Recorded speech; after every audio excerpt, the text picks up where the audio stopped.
Okay, we're officially live. We're good to go. And when you'd like me to pull your slides up, just let me know. Okay. And Dennis, do you need to explain that we have tried to contact Ms. Davis? She's Okay. Oh, perfect. Go ahead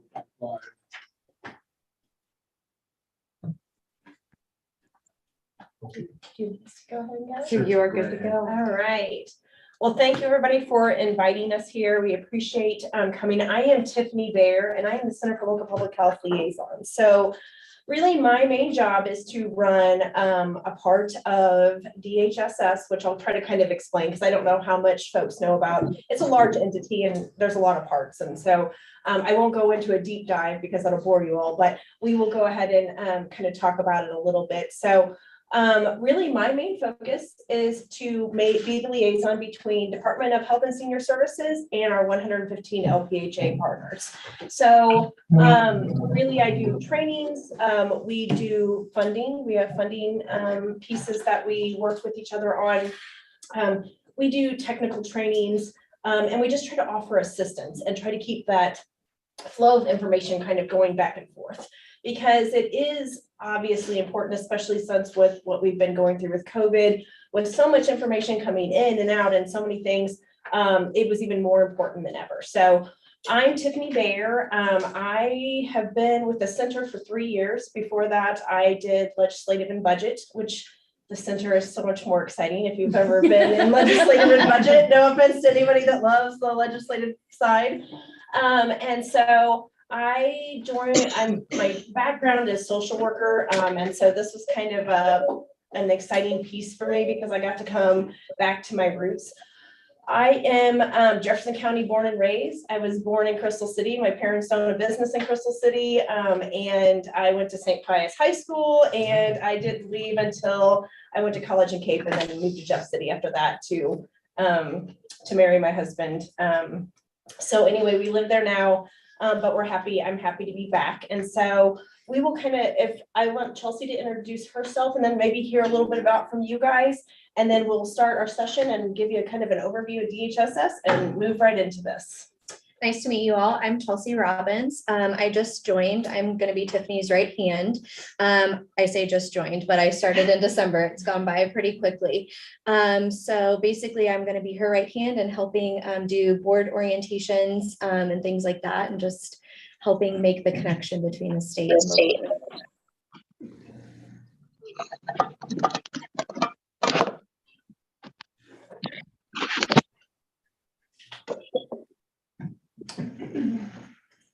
I'm James Prater. I've been on the board since 2019.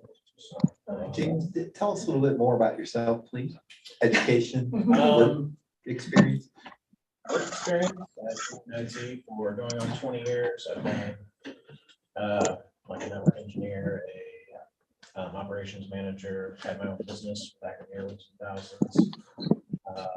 Now what's called a VCIO. It's like an IT consultant for multiple companies. Okay. And that's me. I have a degree in network engineering, and I have a whole bunch of extra credits that don't quite fit into the degree holder. So I got like 180 hours, a little bit of that. But I like what I like. Like to hunt, like to fish. Oh, okay. All right. Married, 2 kids, a dog, and yeah, I never finished any of my house projects. That's okay. Oh my God, That's two confessions. because you were hunting and fishing. That's okay. Okay, last piece of trim never gets done. Right, yes. So I'm Jennifer Pinkley. I'm Deputy Director of Agency Administration. I've been with the Health Department for almost 21 years now. I've done a little bit of everything here. I started out as an OSA, so I oversee clinical services, the finance department, human resources. There's another OSA is our office support. Member of the executive team. You want me to introduce myself? So, yeah. My name is Brianne Sweener. I am the Public Communications Officer. Today I am the Technological Liaison. I've been with the Dhss Department for a little over 5 years. Most of those have been in our communications. I started in health education. My first life, I was a teacher in Jefferson County. I like what I do, like where I work, and Excited to learn more about what y'all are presenting on today. Christy, do you want to go? Just like, Christy Coleman, board attorney, I've been here since September. Moved to the board since September of last year. I'm Jackson County resident, live in Imperial, and practice labor employment and local municipal. Kelly Vollmer, I'm the executive director. I've been here 10 years-ish. Off and on, I have been in public health for 20 years.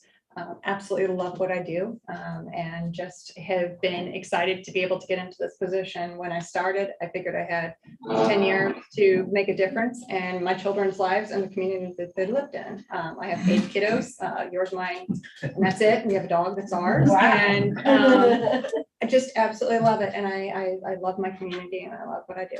So, yeah. I'm Tim Higg, lifelong resident of Jefferson County, born and raised in Herculaneum, so Okay. I know a lot about St. Pius. Actually, I married to St. Pius. Okay.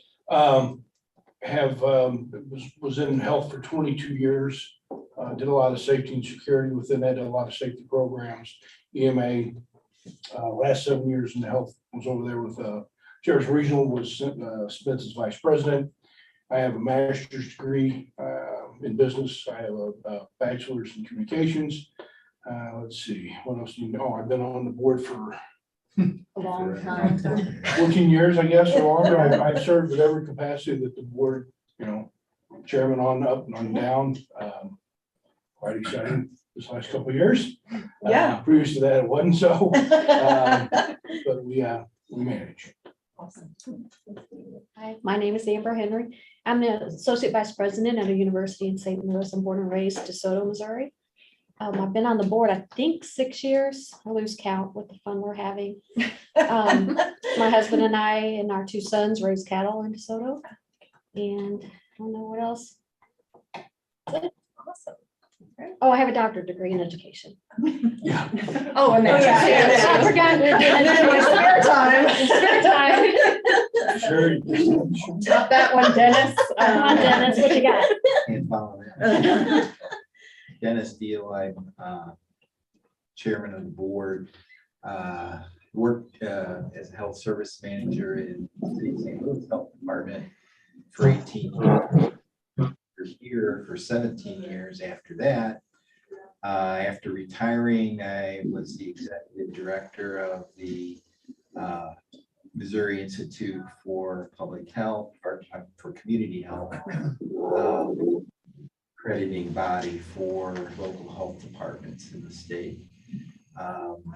And I've been on the board for, I think this is my third. I was kind of on half a term, the full term. This is my third one. So I have a master's degree in public policy administration, and lived in Jefferson County for almost 30 years now. I'm Steve Sachs, Deputy Director of the Agency Operations, Environmental Public Health background. Worked here 20 years. Prior to that, I worked for the state for 2 years. Prior to that, I worked for Cape Girardeau County for almost 5 years. And prior to that, Stoddard County Health Department. Okay, all right. I've gone. I love everywhere. public health. Yeah. So, close to, I'm 28 years now in public health. Yeah, started as a teenager. A small child. Before even out of school. Right. So, what else? I had 3 kids. I just got back from the airport picking up my son. And I also raise cattle. We have a farm that we raise cattle, and that's about all. Oh, I have a bachelor's degree from SEMO. Okay, yay, Simo. They were the Indians back when I went there, though. Right, yeah, The Red yeah. Hawks now. Yes, So, yes. Live change. oh, Oh, yeah, that's right. wow. That's right. We're showing our Showing your age, guys. We'll cover our face. Yes, Davis. And then it's Davis. Hi, I was raised in St. Louis County, came in Jefferson County in my 20s. Been there ever since. Raised 2 wonderful daughters who are now professional women. One owns a hair salon, Christina White Salon in St. Louis County. They reside in town and country. They've become very successful people. I'm very proud of them. I've I've grown up, I could say I was a domestic engineer, but I ended up being starting my own small business as a woman-owned business, and from the ground up established it and have a small family-owned business. I'm a wedding coordinator, a cowgirl, a mom and a grandma to Paisley, and we have 2 little puppy dog kids. All right. Well, it's great to get to meet everyone. I'm excited to be back in my hometown. It always makes me feel good to be back in Jeffco. So we're going to go ahead and get started today. So we'll go ahead and hit, if you don't mind, hit the slides for me. Thank you. PIO / technician / Okay. So let me double check because it's supposed to be showing up, but. Did you, when you shared the screen, did you share? Is it on yours? Is it doing an extended screen? There it is. Okay, there you go. Ah, there it is. Okay. Because my computer, this computer is backwards. My one in my office is left, right, this one's right, left. And I don't know my right and left from a good day anyway. So let me just make sure everything looks okay on YouTube. I Your apologize. screen sharing is on? I'm sorry. It says your screen sharing. Oh, because I'm checking out something Okay. else. I just, and that's probably my husband. It's working, Brian. Thank you. I should have my husband watch. Thank you to see what I do. I don't think he's ever been through a training. Okay. So let me get back up there. Should be sharing. I want you to share that right there. There we go. All right, you're good. Beautiful. Okay. Well, now I'm going to make you go ahead and turn it one more. Thank you. Okay, so that's me. I already introduced myself. I work for Department of Health and Senior Services. Like I said, we are a very large entity, and I don't know how much folks know about us. So we're broken up into 3 different divisions. We have division regulation and licensure. So everybody probably knows that mostly for the medical marijuana piece. That's where that is housed. But there's so many different other facets that they do. But that seems to be the one that a lot of folks know. We have Dsds, which is Division of Senior Disability Services. So they work with our seniors and other populations. But really, Division of Community and Public Health is the one that the center sits under, and we are the biggest. We really do a lot with outside organizations and promoting health. And one of the biggest teams we have that we work with are LPHAs. And so the center sits under that. We're kind of in our own little world. We have sections and bureaus, but I actually answer to the director of the division, Lori Brennicky, and I know Kelly knows Lori Brennicky well. We have a new department director, Paula Nicholson. She was just named not too long ago. She's wonderful. She's been with the department for a long time and has a lot of knowledge, and I'm excited about moving forward with her. And so that is kind of how we are organized. And we are a team of, how many do we have? 5? Yeah, we're a team of 5. We're small but mighty. So there's Chelsea and I. And then we have kind of our financial folks who deal with, more of the grants and kind of money side, of course. And then we have our administrative assistant. So I always say, feel free to call any of us. We'll all try to help, but we do have kind of our designated spots. So before we get into it, I just kind of wanted to talk a little bit, because we all know that we talk about money a lot. I know as a board, you guys are responsible for how that money is being how you oversee that money. And so I just kind of wanted to know, do you all have a good grip and grasp as to the funding that comes from DHSS to the local public health agency, such as like our core funding? So when you guys see how your breakdown is, we have core funding, which is a mixture of GR and some federal funds, and that comes out in a contract. And in order for LPHAs to be, for that contract to be available to them, they have to meet certain standards and help us with certain things, such as environmental and other items that we expect. That comes down to us in statute, and then we turn over and say, okay, LPHAs, can you partner with us, and we will give you this money in order to partner with us. We also have now a lot of grants that are coming down because of COVID. So we have ELC funding, which we have like big ELC, little ELC, ELC cares, ELC expansion. And so there's a lot of the same acronym, but they all mean different pots of money. But really, most of that money is for very COVID specific items. And Kelly can tell you that, you know, we all were doing this a couple of years ago, and then it came and we were like, yay. And now we're all looking at each other like, okay, how can we best utilize this money? Because, you know, we've kind of met the needs of, you know, testing and vaccination, and we're really doing a good job at that. And so now this is kind of letting us expand a little bit, although we wish we could expand a little bit more. And but we're trying to come up with some out of the box ideas as to how to spend this as best as we can. So we try to work together and do that. So those are just kind of the pieces of funding that we work on together. Kelly, did I miss anything or anything you want to go into? No, we can always go into more detail about the different kinds of contracts and whatnot that we have, but even though that we're not underneath the state health department, we do interact on very regularly and have a very cordial relationship in terms of all of our grants and contracts and in terms of looking at collaborations we can do. So definitely very, very much in partnership with what's going on.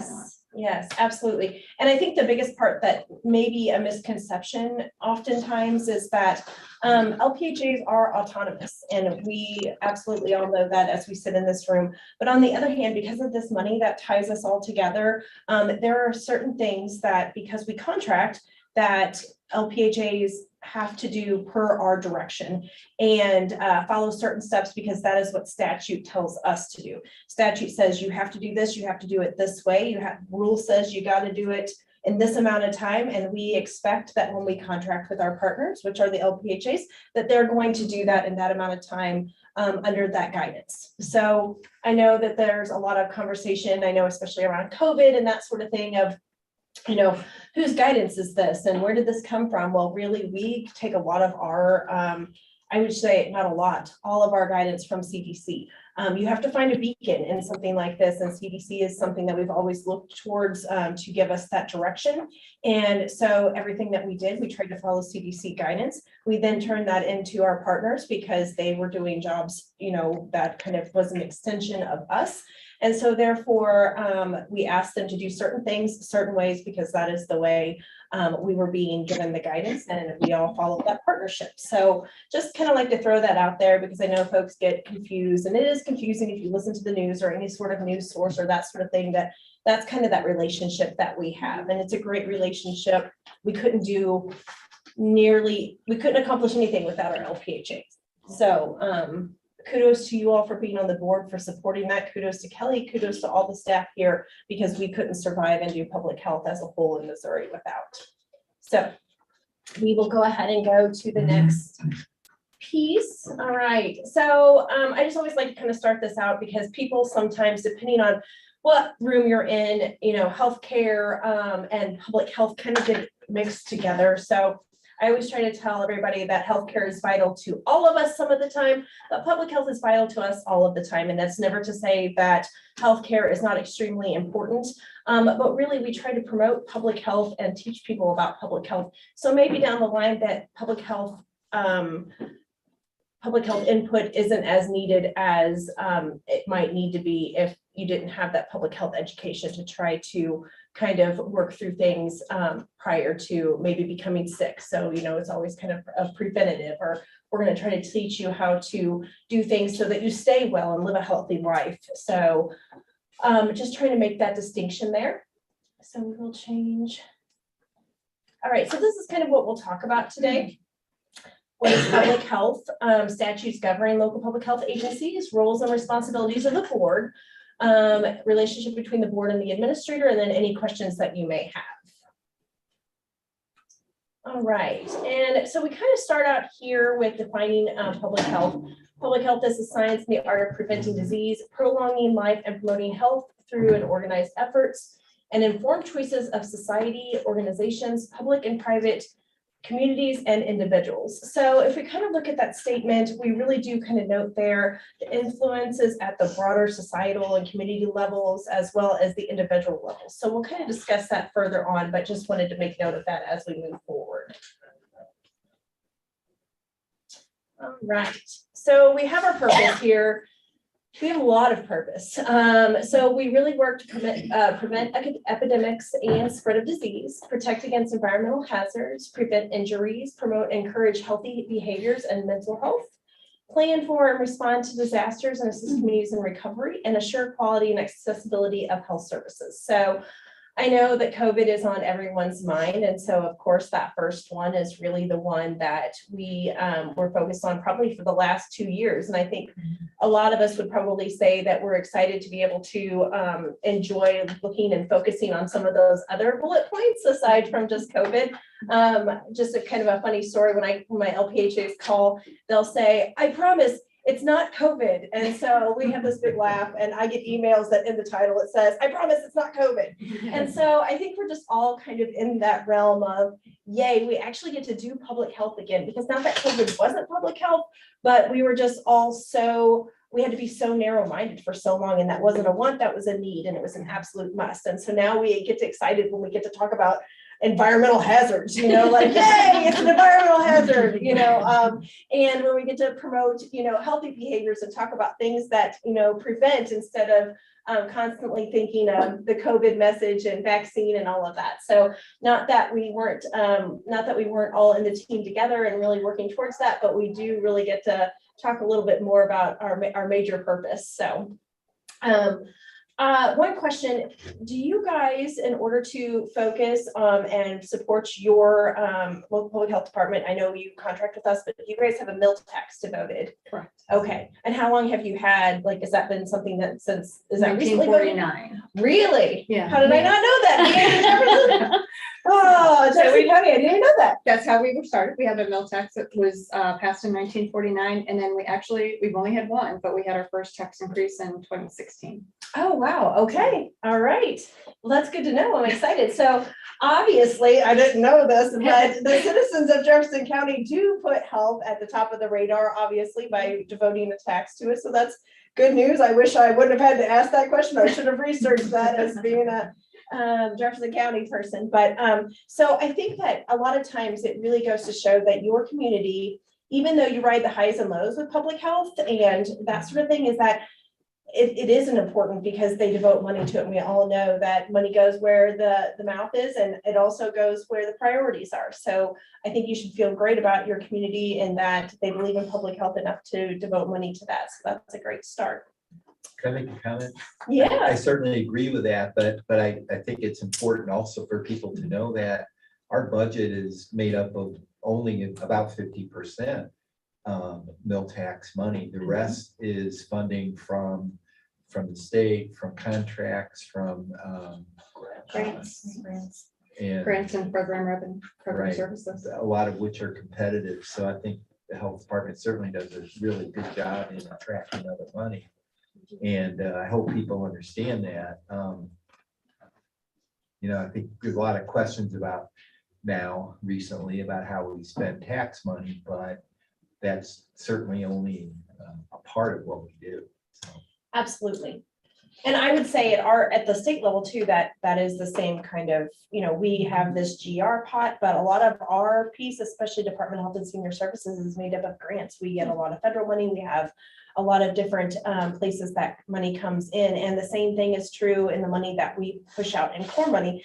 A smaller portion of that is actually GR, and the rest is CHIP, HSI money, which is, and we can get into that later because that one makes everybody's head turn, but really it is. So the LPHA does services, and then they turn those services into us, but we're only able to give them a portion of that money back of what those services were, and they can only turn in the services that weren't claimed under any other piece. And so it's kind of this, they don't get the money that they don't get all the money that they put all the resources into, but at least it is another piece of funding to be able to put with that GR match, because we did get cut in GR many years ago. And so that kind of helps with things and put some money more back in the LPHA pot.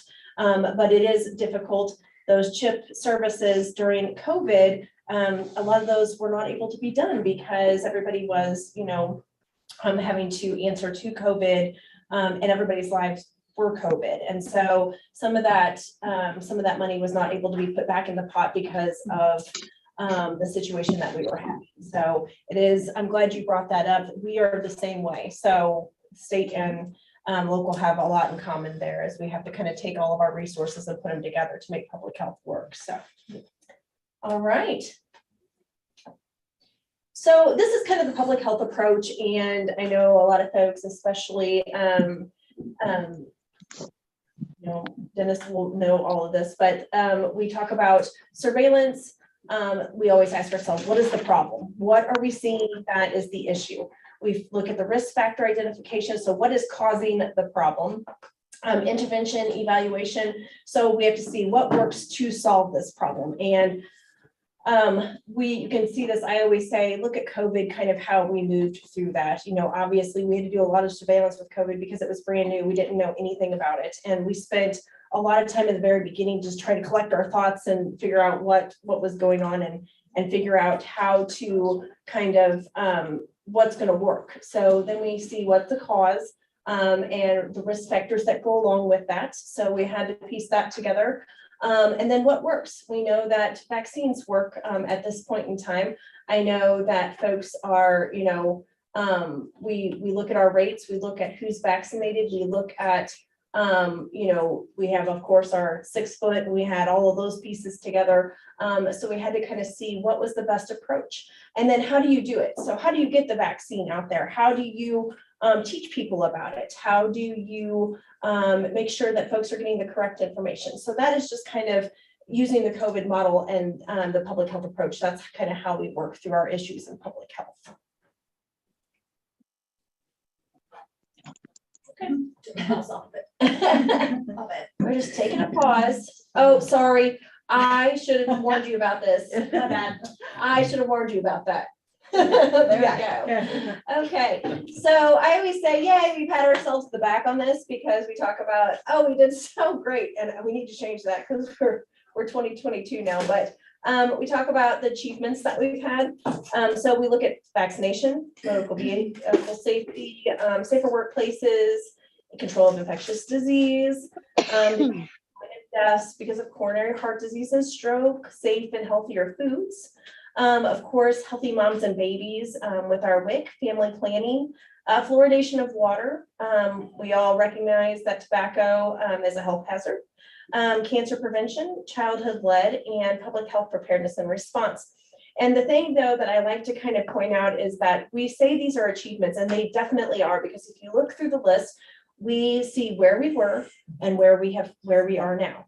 But as you look through that list, you also see that we have issues that pop up on those same subjects that become a problem that we then will have to achieve again to fight. So, we have vaccination, we have COVID vaccination, and there's a lot of opinions on that. So there's also a lot of anti-vaccination pieces that come.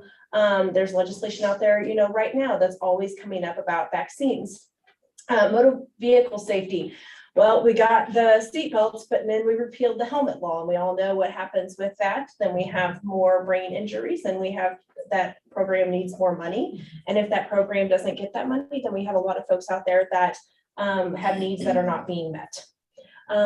So then we talk about the one thing I thought was interesting is the fluoridation of drinking water. So I did not know that was an issue until I went to a couple of counties that were trying to remove the fluoridation from their water. Has that been an issue in Jefferson County? There's a lot of areas in Jefferson County that don't have fluoride in their systems. Okay. And is that a recent, was it something that there was a movement? I think it's more along the lines of, as the fluoride can be corrosive to systems, and so as systems would fail or as they would need to implement new systems, the cost was prohibitive in some instances to be able to put new equipment in.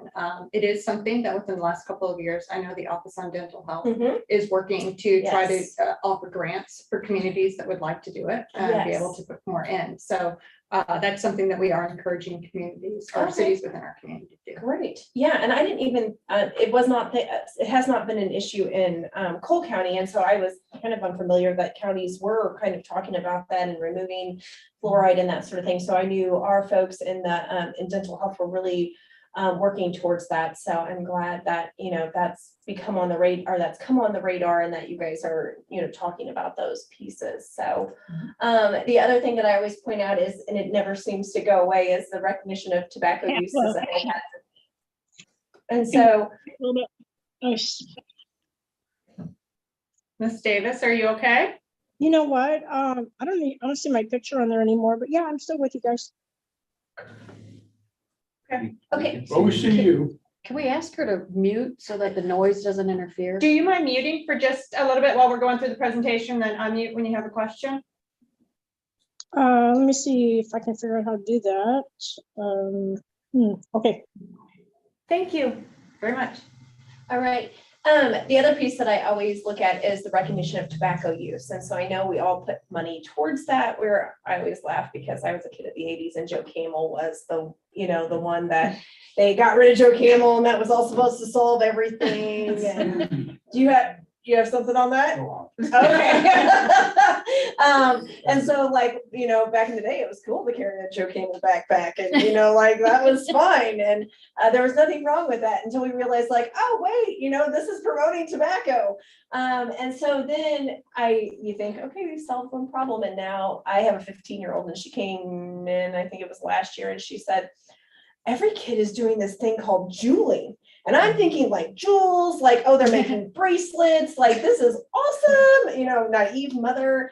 And she's like, Mom, no, it's like you smoke and it lights up and it has all these colors. And I'm like, ah. So no matter what, there's always things that come up that then now we have to campaign against, you know, this juuling and whatever else it is. And so we are in a constant, we can always say that, yes, we led the charge, we helped in one area, but a lot of times it still comes back around. So it's just one of those things that we're always having to stay on our toes, figure out what the next issue is, and then try to figure out how to combat that and do, you know, the campaigning and the funds, of course, that go around it too. So I always say, well, you know, it means our job, we have job security, right? Because we're always going to have to be around to try to help with this, this piece. So Kelly, do you have anything to add on those?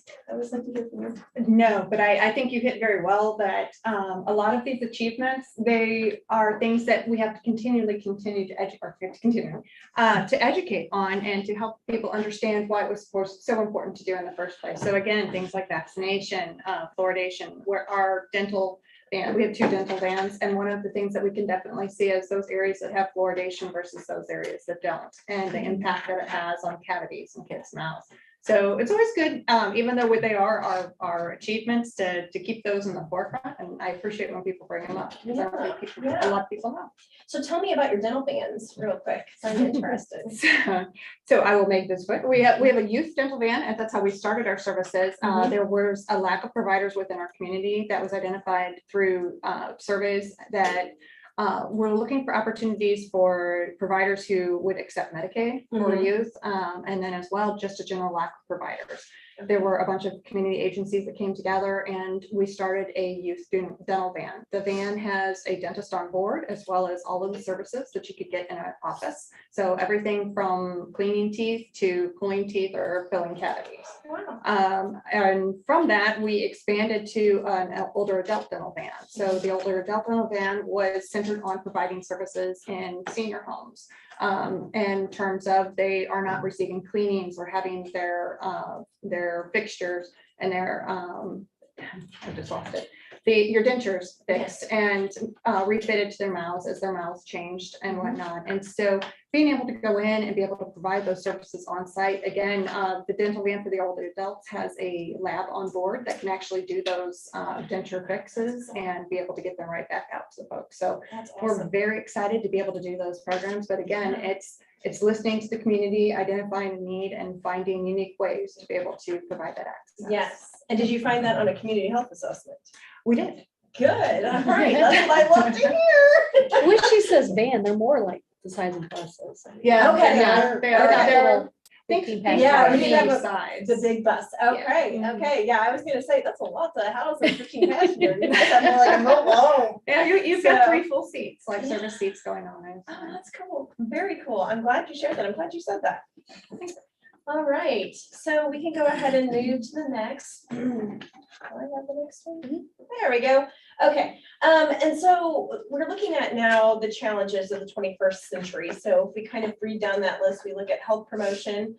We have our bioterrorism, disaster preparedness, our emerging and re-emerging infectious disease, strengthening public health workforce and infrastructure, technology and health, finance and access, and poverty and social justice. So Kelly can probably tell you that there's some that we are really trying to really focus on, because to be honest, at times you have to focus on at 1 or 2 at a time, because we can't spread our resources that thin. So right now, a lot of our focus is going to strengthening the public health workforce and infrastructure.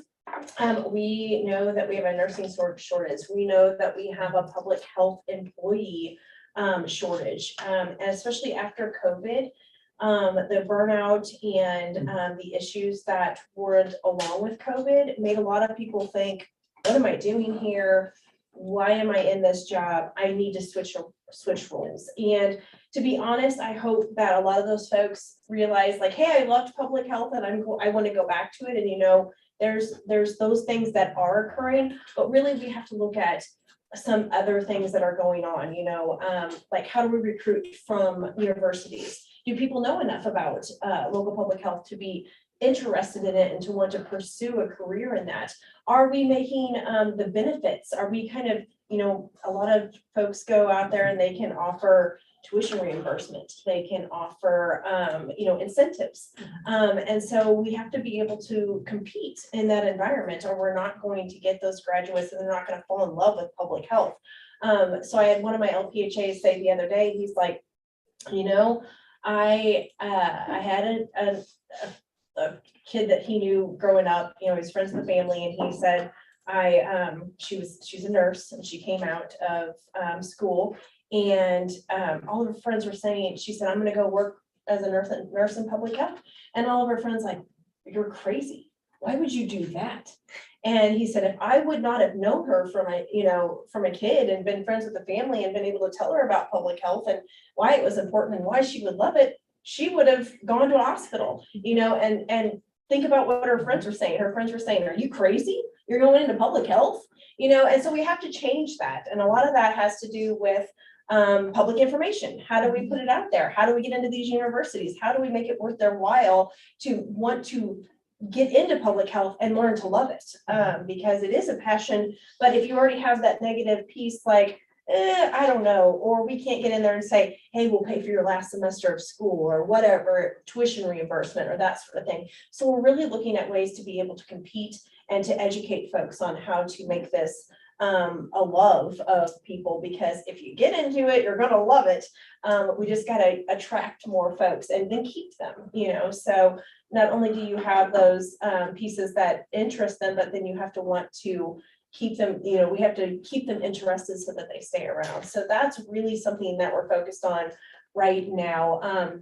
With technology and health, there was a lot more money out there that came out after COVID. And so we're trying to use that for some technology advances, because really that's what's going to help us down the line when we have another, because there's always going to be another. I hate to say, oh, there'll be another COVID, but there's always going to be another something. And so really that technology and that workforce is what helps you through that. So those are just a couple of things that we really are focusing on. Of course, we're always focusing on health promotion and different ways to reach a broader audience. So those are just a couple of the things that we're working on right now.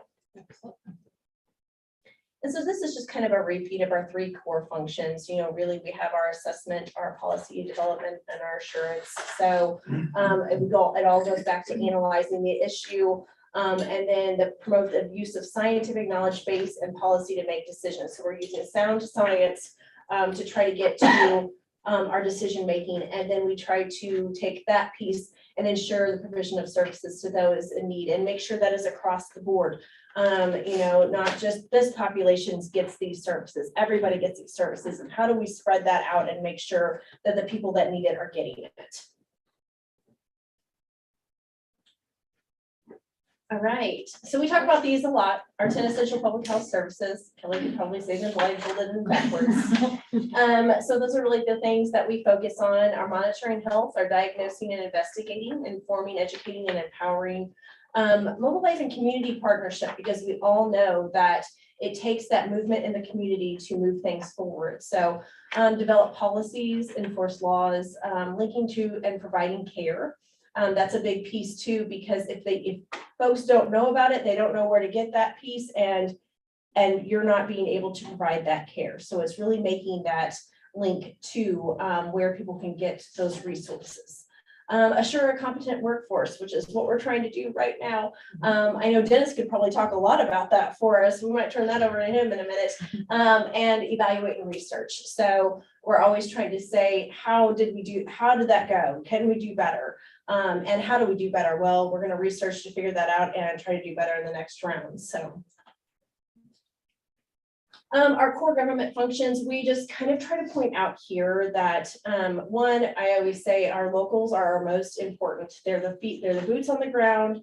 They're the ones that are actually dealing with the community. They see what is going on. They know what is going on. And at a state level, we wouldn't know what was happening without our locals telling us. I mean, yes, we can do surveillance. We can do a certain amount of things to be able to kind of research that, but really the locals are the ones that give us the feedback that we need to be able to say, okay, well, this is a major issue. This is what we're seeing. This is what is trending in this region. And so that just kind of does how we all have our pieces. You know, the federal level is going to be a big encompassing level. They're going to have, you know, the big bands. They're going to have the money that they send down to the state to try to do the monitoring and to make those decisions in policy and fund those campaigns. But really then it's up to the locals to say, okay, well, this is what is actually happening with tobacco use in my county, and make those county laws trying to prohibit smoking in public places and that sort of thing. And then the resources to help. So it's really getting, they're the ones, you guys are the ones that push those resources out to actually get people to do whatever it is or isn't that we're trying to get them to do to make their lives healthier. So I can't remember, is it a county-wide smoking ban on your restaurant? Like, how do you guys, or can they have one? You don't have one. St. Louis County does. St. Louis does. Okay. The city of Arnold has. And City of City of Ar- okay. Right. But Festus and Crystal don't. Right? Okay. Okay. And so is it just like by restaurant, or is, because I know sometimes when you walk into a restaurant, they do, like, how does that work? Is it by establishment? A lot of them that don't. allow smoking. Okay, okay. But there's nothing in Hillsborough, DeSoto, Festus, Crystal, that area. Not Okay. as far that I know of, not as far as city municipal type of roles, and nothing at the county level. So it has been done. It's probably been done through an establishment that's set that up. Has anything ever been tried at the county level? Has there ever been an initiative to? I believe so, yeah. Okay, okay. Just always like to know I can't history. really think of any restaurants that I've been to recently that had smoking sections. Yeah. Okay. Yeah, it's kind of unheard of in our area too, but if you go a county over, Mhm. everything is, you can smoke anywhere. And so it's kind of crazy how just a county line can change that. So, all right, we can move on to the next piece. Okay, so this is our foundational public health services in Missouri. So really this was created by Healthier Mo. Healthier Mo is, I think it was maybe 4 years ago, Kelly, that Healthier Mo.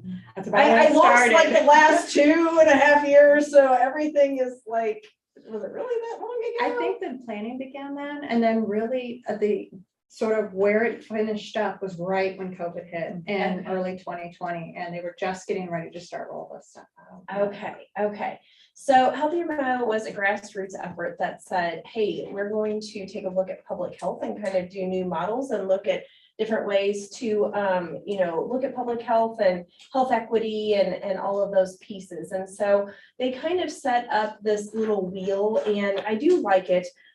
So if you look at the little pie pieces, those are kind of things that you're going to see in most local public health agencies. So they're going to deal with environmental, maternal health, injury prevention, linkage to medical and behavioral, chronic disease, and all those pieces. So really, there is a minimum set of fundamental services. So that's what you're going to see in the little pie pieces. That must be available in every community in order to have a functional public health system. So, and then additional services can be added to the framework in order to achieve state or national accreditation or meet specific local needs. So as you kind of spread out, you see the bigger framework overall. And so the overall goal is an effective and efficient population health management with health equity and social determinants of health as a lens through which services are provided. And so that's what we kind of look at in spreading that out when we talk about accreditation and kind of building that piece up for local public health agencies. So Dennis, do you have anything about the accreditation and expanding those health services that I'm missing there? No, I think pretty well covered. Jefferson County Health Department's been accredited for a long time. It maintains that. So people may not know there is a national accreditation program as well as the state program. Unfortunately, the national program is very expensive, and so a lot of health departments can't afford to do that. But you know, setting minimum standards is certainly something that we're really trying to improve on throughout the state.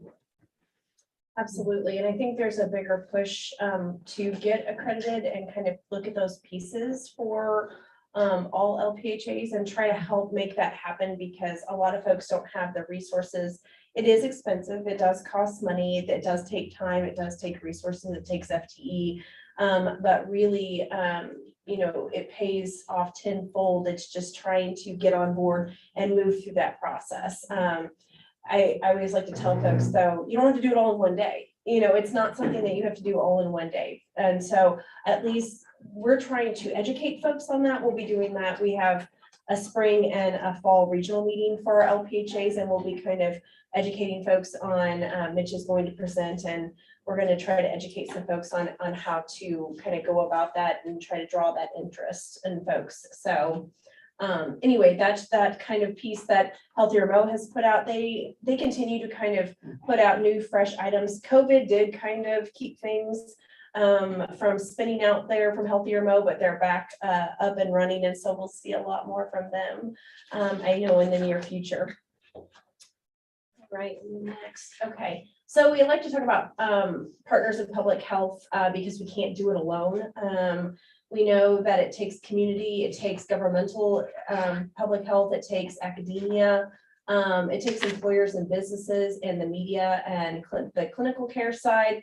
And so really, you guys are a lot of that link to what those outside sources are for the local public health pieces, because of course you're the community. Often people are in academia, like Dr. Henry, you know, there's things that people have those connections with that pull in and make those links. And they're so important, because I think for a long time, and I think it was just kind of the model was that everybody worked in a silo. You did what you know, this was my piece and this is what I do. And I do public health and you do healthcare and you do, you know, technology and you do IT. And then we thought, oh my gosh, you know, if we all work together, just think of what we could do. And so now that idea comes, and it's always about making those partnerships. And so that's why, that's one of the many reasons that you guys are important in making those connections.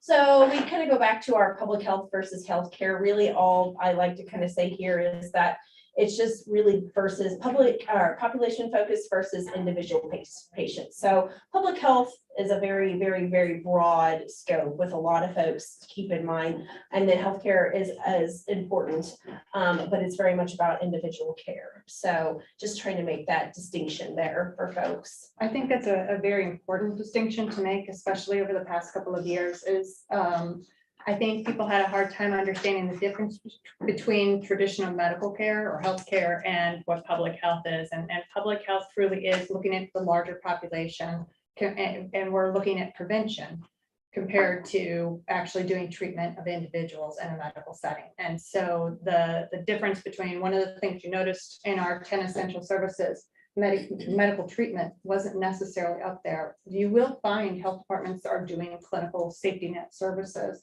but that's not their primary service area. And so helping folks to understand the difference between what public health is trying to do and what the medical system, they're very joined at the hip and they are mutually beneficial to communities, but they do serve very different things.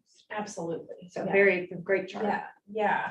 I do like to kind of lay it out just so that you can kind of see in each piece, you know, how we do differ. Because if you would have asked, if you would have asked the population before COVID, like, what is public health? Where is your local public health agency? Everybody would have went, I don't know. You know, and what do they do?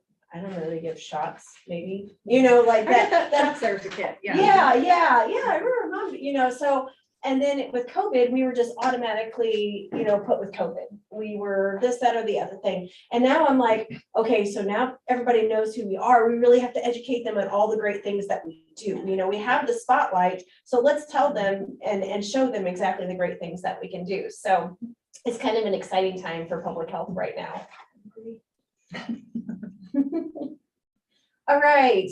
And we say, you know, this is the part that some people love and some people want to take a nap in. So we're lucky enough to have an attorney back here. So I'm going to do some leaning if we get too much into a deep dive here. But we just kind of like to talk about some of the overarching pieces of things. And we are definitely, you know, Chelsea and I are not attorneys. We don't try to represent one or they try to be one.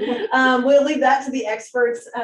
But just kind of some things that we have to, as local public health that govern us, that we have to look at as laws and regulations and things that we have to follow. So if you want to go ahead and hit the slide for me, thank you. So really the Sunshine Law in the bare bones of it, it declares Missouri's commitment to the openness of government. So it is the public policy of the state that meetings, records, votes, actions, and deliberations of public governmental bodies will be open to the public unless otherwise provided by law. And so really it's a commitment for the folks that don't make the decisions to be able to see how the decisions are made, really. So that's kind of what we'll start off on.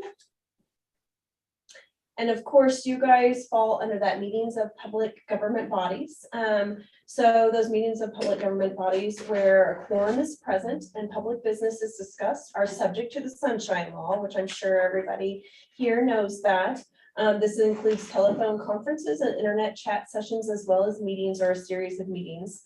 And each involving fewer than a quorum of members, but collectively involving a quorum of public bodies. So where the body's members deliberately attempt to discuss public business while evading the Sunshine Law. So really, the intent is if you have a quorum and you are discussing business, you know, you're going to meet the piece of the Sunshine Law that says whatever you're discussing is open. I always say a lot of the Sunshine Law is intent, and I don't know how really the attorney, I always like defer to the attorney, but people get down into the nitty gritty of it. Well, what about if we have 2.5 people and they said one word about, you know, something at a restaurant, you know, and I think that kind of lets us get into a mindset of this nitty gritty piece. But you really do need to follow what is being stated there. And for the most part, I think everybody wants to do that. Everybody has the intent in this room that they want to make good, sound decisions for their citizens, and they want them to know about those decisions and those discussions. And so I don't know, did you have, in Jefferson County, did you have a lot of folks join meetings and that sort of thing during COVID? Was that So it depended on the time period. Okay. Sometimes we were virtual. And one thing that we have carried throughout is our live broadcast, just like today. Okay. Okay. In order to, as we've had to look at limitations on individuals coming to meetings because of social distancing or things along those lines, we've kept the meetings broadcast. So that way everybody has access and they can watch at any point in time to be able to see the meetings. Okay. Okay. Yeah, I heard a wide variety since I've traveled around the state. And that would be that some LPHAs, they didn't have anybody attend their public meetings, even during COVID, that wasn't of interest and that sort of thing. And others had to move, you know, meetings outside and conduct them over Zoom and something like, you know, a live broadcast because there was so much public interest. And so it really did just depend on kind of the area as to, you know, how much public interest was there and how many people you had attending the meetings and that sort of thing. And so I think the Sunshine Law was kind of talked about a lot during that piece of time because everybody wanted to make sure that the information was out there and readily available for the citizens. So what you did sounds awesome. Yeah, kudos to you. I just kind of put a little thing about Sunshine Law things to know.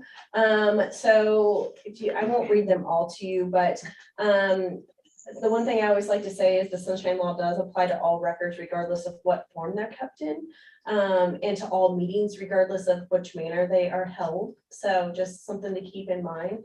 The Sunshine Law does allow a public body to close meetings and records to the public in some limited circumstances, but it almost never requires a public body to do so. So let's see, each public body must have a question. Yes. You know, I don't think you can see me right now. I hit a button, something happened. But, you know, just for example, if it's not related to an employee matter or we're purchasing some land or we're in an active lawsuit, shouldn't that meeting be open for any other discussions about anything else? No, I was gonna say, I'm not the attorney, that would be the attorney. no, there's a whole list of reasons that the public body can close the discussion. One of which, and we utilize it quite frequently, is the attorney-client privileged communications would have to be done in closed session, regardless of whether or not they are about it pending piece of litigation. Well, just for example, you know, there was a big uproar about this in our particular Jeffco Health Department, and our health board decided they would, some of the members decided they wanted to add some bylaws to the current bylaws. And in fact, in those bylaws, they made it available in the bylaws to censure and remove an elected board member. And things like that. Just there were some other things in there that weren't really possibly in line with the laws of the state of Missouri, but they were put in there anyway. And all of that was done in committees behind the people's back. And it was also done not in a public meeting where the people could hear about it or discuss it or come in and listen and make comment. It was brought to the table after a closed meeting and voted on that day. Ms. Davis, I think that's a question, a very specific question that is not really in the purview of what training is today, but then as well, you have also been thoroughly explained, and so has the situation to the community as far as the open sessions that information was shared in, the matter in which it was shared with board members, and the matter in which it was discussed and decided upon in an open session. So I know that we have a very long agenda tonight, so I think that allowing them to continue to talk about the Sunshine Law and about some other things would be extremely helpful. The only thing is, Kelly, is I know that our Attorney General wanted us to take a course regarding the Sunshine Law, and here's a young lady here to teach us about it. And so I'm asking for some feedback other than our attorney, you know, who has given the board some blessings on this. You know, and everywhere I go, everybody else is saying quite the contrary about how this was all handled behind closed doors. People didn't hear about it. I personally didn't hear about it till the day it came out in print and you were ready to vote. Our recollection is much different. And I'm a trustee. Ms. Davis, to be completely honest, the recollection that you have is quite different from the board's, and the board's is actually substantiated within the minutes of the meeting, which are available to the community through Sunshine requests and are posted on our website. So as a matter of, we did ask the state to come in to do some Sunshine training. I would appreciate if you would allow them to continue doing that training so that we can learn a little bit more. Thank you very much for your assistance. I was just asking her if that should have been handled in that manner, or if if you're going to change the bylaws that's been in operation, wouldn't you post that to the community and let them look at it for at least 30 days before you Davis, vote on the it? information has been posted to the community, and our attorney is the individual who is responsible for giving legal advice to the board, not our consultants who are here to do the training. Thank you, Ms. Davis. After you voted on it, you posted it, but you didn't post it or talk about it before that. Ms. Davis, can we please continue with the training? Well, I just wanted to see if the lady that's teaching has any comments on it. So I will say that I know the Sunshine Law as a whole. When it comes down to individual decisions, such as what you're asking, we would at the state refer you to your legal representative who, I know Christy's here, and I believe that conversation has been had. But we at the state level, we would refer you to your legal representative, your legal counsel. Okay. All right. The attorney, are you aware that the Attorney General has given us, instructions of what we should be doing now? You probably are aware of that, or are you not aware of The it? general's given us an opinion. Yeah, his opinion. He's the Attorney General, guys. He's our boss. He's not our boss, ma'am. Not at all. No, And Ms. He's an Davis, opinion. as Ms. If he Davis, said- Ms. Davis, if- if you would not like to be Mr. Deal, may I ask that you call her in? Dennis, please just take control of the meeting and refer back to the trainer, switch and move off the agenda. Davis, I think your question's been answered, so we're gonna move along. Go ahead. I'm sorry. I apologize. Thank you. Okay.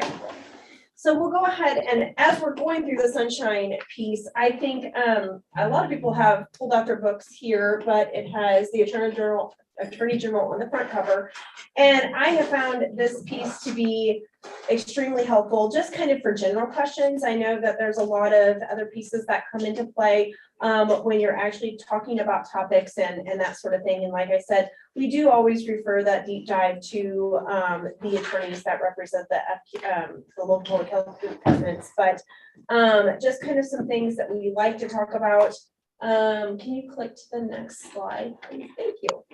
The Sunshine Law, frequently asked questions. And so those are just kind of the things that folks kind of think of as a whole when they think of the Sunshine Law. To be honest, a lot of our local public health agencies really didn't have to deal a whole lot with the Sunshine Law prior to COVID, just because there wasn't a whole lot of public interest in many of the pieces. Now, not to say that everybody didn't, and not to say that, one this size did not, but there were just a lot of questions that came about, posting an agenda and making sure that the meetings were being held in public. There were also a lot of records requests that were made. And so, I think there was a lot of confusion about what is HIPAA protected as to what the general public can actually see. And so really HIPAA does protect that individual information that, folks, let's be honest, we wouldn't want that information released on us. And that's why the HIPAA law is in place. But general information that is public can be sunshine and does have to be produced. A lot of times we have an entire, I guess you would call it bureau, or I shouldn't say bureau, an area that is just dedicated to sunshine requests because we get so many. And so there's a lot of review that goes into play and that sort of thing. But yes, so those are kind of the 5 main questions that we talk about. Can a public governmental body add items to the agenda after it is posted? So all of these pieces are on page. I lost my page. Sorry, I think we're on 9 and 10. Yes, yes. So that is number 4. If we talk about what agenda items can be added. So it says it requires governmental bodies to post notice and a tentative agenda for each meeting, and that agenda to be constructed in a manner reasonably calculated to advise the public of matters to be considered. Furthermore, RISMO 610-0202 requires that this notice be posted 24 hours in advance of the meetings. However, 610-020 includes an exception of that. If for good cause 24 hours notice is impossible or impractical, the public governmental body shall give as much notice as possible. So these are some pieces that come up a lot, and I won't go through every single one of them, but this book is a gem on just the kind of core of that piece. A lot of folks, I will be very honest, a lot of LPHAs aren't lucky enough to have an attorney that they can go to and, get those questions and those questions answered. And so you guys are very lucky that you have that piece in play. And so I won't bore you with all the sunshine stuff unless you kind of wanted to talk about, some general topics that we can talk about. Tiffany? Yes. I'll give you an example. We did some things during COVID, there were some people, they were keeping records when they were in quarantine, certain information about how long and what their symptoms were, things like that probably. There were certain people that had asked for their personal information to be redacted and then to receive the copies of those exit reports of people leaving the quarantine. How do you think that should work? Tiffany, what she's talking about is she wants to see copies of the case investigations and the contact tracing, which are personal health information of individuals. With all the personal health information redacted. So, you're asking to see an individual medical record of an individual. Those are protected by HIPAA. No, not asking for that. Asking for what happened during their quarantine. Was it mild? What did they end up in the hospital? Did they end up passed away? Don't need to know a name or an address or anything, or just a collection of data. That information was provided in aggregate form for the board to be able to review, which is a perfectly acceptable way to de-identify the area, de-identify the data, but as well be able to share the overall information, such as you were asking, hospitalizations, deaths, or case numbers. So that information has been provided. When we deal with any sort of data that could be, even if the information is redacted, that you think, the name, date of birth, address, whatever it might be, there are also things that in the report could lead you to know who that person was. And when we come to issues such as that, we have to be very careful that, I know so-and-so was here at this time, and you can put a lot of those pieces together. So when we're talking a lot about our data, and we deal with a lot of data on a state level, if it's too small of a number, you have to really look at aggregate reporting to ensure that we are not violating someone in regards to HIPAA. So a lot of times we do look to aggregate reporting just as a broad sense of what is happening in the community, but we certainly do not run the risk of identifying folks and breaking that HIPAA piece. I totally understand, and I agree with that 100%. That at all costs, people's personal information should be protected. Again, on a particular record like that, it could all be blacked out, including the date they came. Whatever. People were wanting to collect data to see exactly how mild their cases were, and that kind of thing. Someone wants to speak to you Yeah. personally. Yeah, we can definitely, if we want to do the rest of the piece that we have as a presentation, and then I'm happy to take questions afterwards. Okay. We can certainly do that. Yes. Yeah. Okay. So can we flip to the next slide? Okay, so we talk about our Missouri ethics law. Like I always say, when I have an attorney in the room, you guys are lucky enough to have an attorney. Not everybody does have that, but we really try to talk about the commission, Missouri Ethics Commission, and when it was established, and how it is established and what it really does do. So really what it does is the commission enforces the laws and retains information and reports related to lobbyists, personal financial disclosure, campaign financial disclosure, and conflict of interest laws. And so I know that a lot of pieces of that have to do with the money that that comes into the local public health agency and what you kind of have to follow based on that. And so I don't know what all you guys have to follow in that piece, Kelly, because of the money that you generate with the disclosures. Did you guys do disclosures? Okay, okay. So then we kind of move into our conflict of interest. If you want to go ahead and move to the next piece. Oh, I skipped ahead on you. Go ahead and go one more and I'll come back. I go. Oh, I missed the ethics law. All right. Okay, well, we can go back. That's it. More, there we go. Okay, so really it's kind of the same thing. So really pursuant to the Constitution, Chapter 105, the following individuals must follow the conflict of interest law. And one of those is, I didn't list them all, but members of governing bodies of political subdivisions. And so really we talk about the first personal financial disclosure statements are filed with the Missouri Ethics Commission annually for governing body of political subdivision with general operating budget in excess of $1 million. So if you do not have an excess of $1 million, you don't have to fill those out. But if you do, then you get to fill those fund forms out and submit those. So really for a guide and more information, I just try to put that there, but it sounds like you guys follow your rules and you fill those out. And so really it's just to keep everybody honest. You know, let's be real. We come here, we have one peace of mind in business, and that's to help promote public health. And so any other piece of that needs to be kind of left at the door and really focus on that piece and make sure that you're following the ethics piece and that you're also following that conflict of interest law, which is the next piece that we'll just skip one.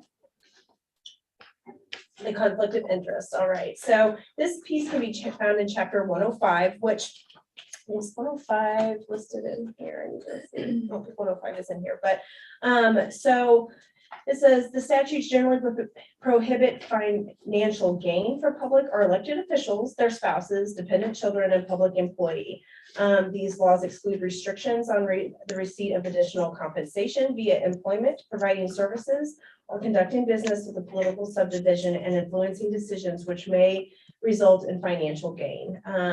So really, I always say, if there's something being discussed in the room and you think, I don't know if I should be a part of this because of this, this, and this, that needs to be divulged, and you can discuss the piece, but you don't want to make any decisions on it. And if you have that little voice in your mind that says, oh, hey, this might be an issue, listen to that voice. So I know that there's people that probably weigh like, well, this is kind of important to so-and-so, so-and-so. So no, don't.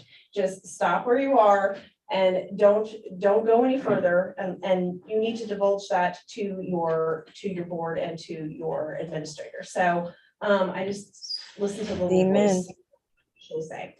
So if you own a business, for instance, if you own a business and something that the agency would do to perhaps regulate that business, would that be something that you should excuse yourself from for a vote? Yes. Okay. Yes.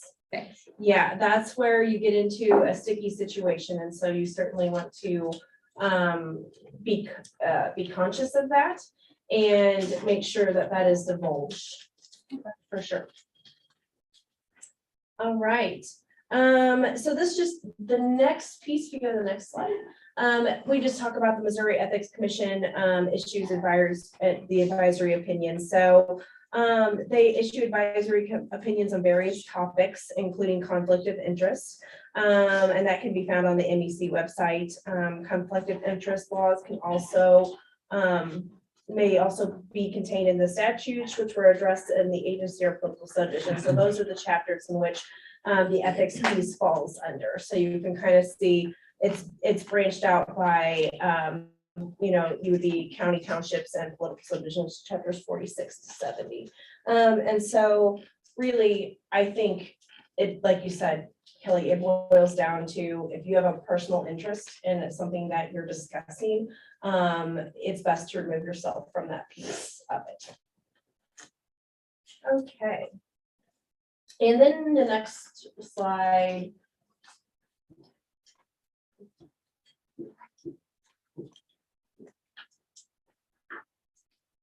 Is it on? Is that what's the next? Oh, it is. I'm sorry. Yeah. Okay, who is required to follow the conflict of interest laws? Well, we've already kind of talked about it. You guys are. And then it talks about the other folks that are. So statewide elected officials, elected or appointed public officials. There we go. Employees in state and other political subdivisions, general assembly members, and members of political subdivisions governing and legislative bodies. So we wouldn't have brought it up if you guys weren't a piece of that. So guess what? You guys are required to follow the conflict of interest laws.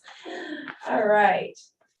And there's your financial disclosure review. You guys have already talked about that and that you guys are responsible for that piece. So, and that's where that can find, or that's where you can find that. And then the next one just goes through a list of folks that also have to join you in filing that personal and financial disclosure report. So you're in good company. All right. I just also like to remind of the US federal laws, which is the employment labor laws, the ADA and the Civil Rights Act, that those are things that, and HIPAA, which we've already discussed, that is probably one of our major ones that as a local public health agency, we are top-notch concerned about. We want the trust of our community members, and therefore that is of what we hold of the utmost importance. And when you're dealing with data, that is a major, all of our folks, we have a very large data department in DHSS because we deal with so much data, but we have a whole area kind of designated to how we release data to make sure that we are protecting the individuals in which we collected that on. So it's a big deal for us. It's a big deal for your community. It's a big deal for the state. So just kind of remembering the things that we have to follow at the federal level. So the next slide. Okay, so we have already talked about this. Missouri laws creating LPHAs. LPHAs are autonomous. So I know I would get calls at my desk about an LPHA during COVID, and I have to remind them that they are autonomous, but we do work hand in hand. And like I said, we share responsibilities, and we also work through different pieces of money. And so we have to kind of build that. It's a fine line as to how that all operates, but I think we do a great job of doing it. And LPHAs are always of the, they always really do try to remember the importance of what they serve at the state level. So each functions as a political subdivision. So those are 205, 192, and 70. These should all be ingrained in my brain, and I should have them memorized, but I don't. So if you look in your book, you get a little cheat sheet of this. And so those are really the ones that we follow the most. So 205, 192, and 70, they put this together, and I think I have about 4 of them on my desk. And then I have randomness highlighted because I found something in there. So this is something that you might come in handy if you're in a meeting or something like that. Or if you're curious or you read something, I would definitely just kind of skim through this if you haven't gotten to read these chapters. It just talks about how you're formed, you know, your responsibilities, the thing that kind of started everything for LPHAs, the rules in which we're what we have to carry out our duties. And so I always say, sometimes I have trouble sleeping at night. So if you pick this up, I guarantee you by if you start on chapter 192 by 205, you'll probably be asleep. So definitely do pick that up and take a look at that.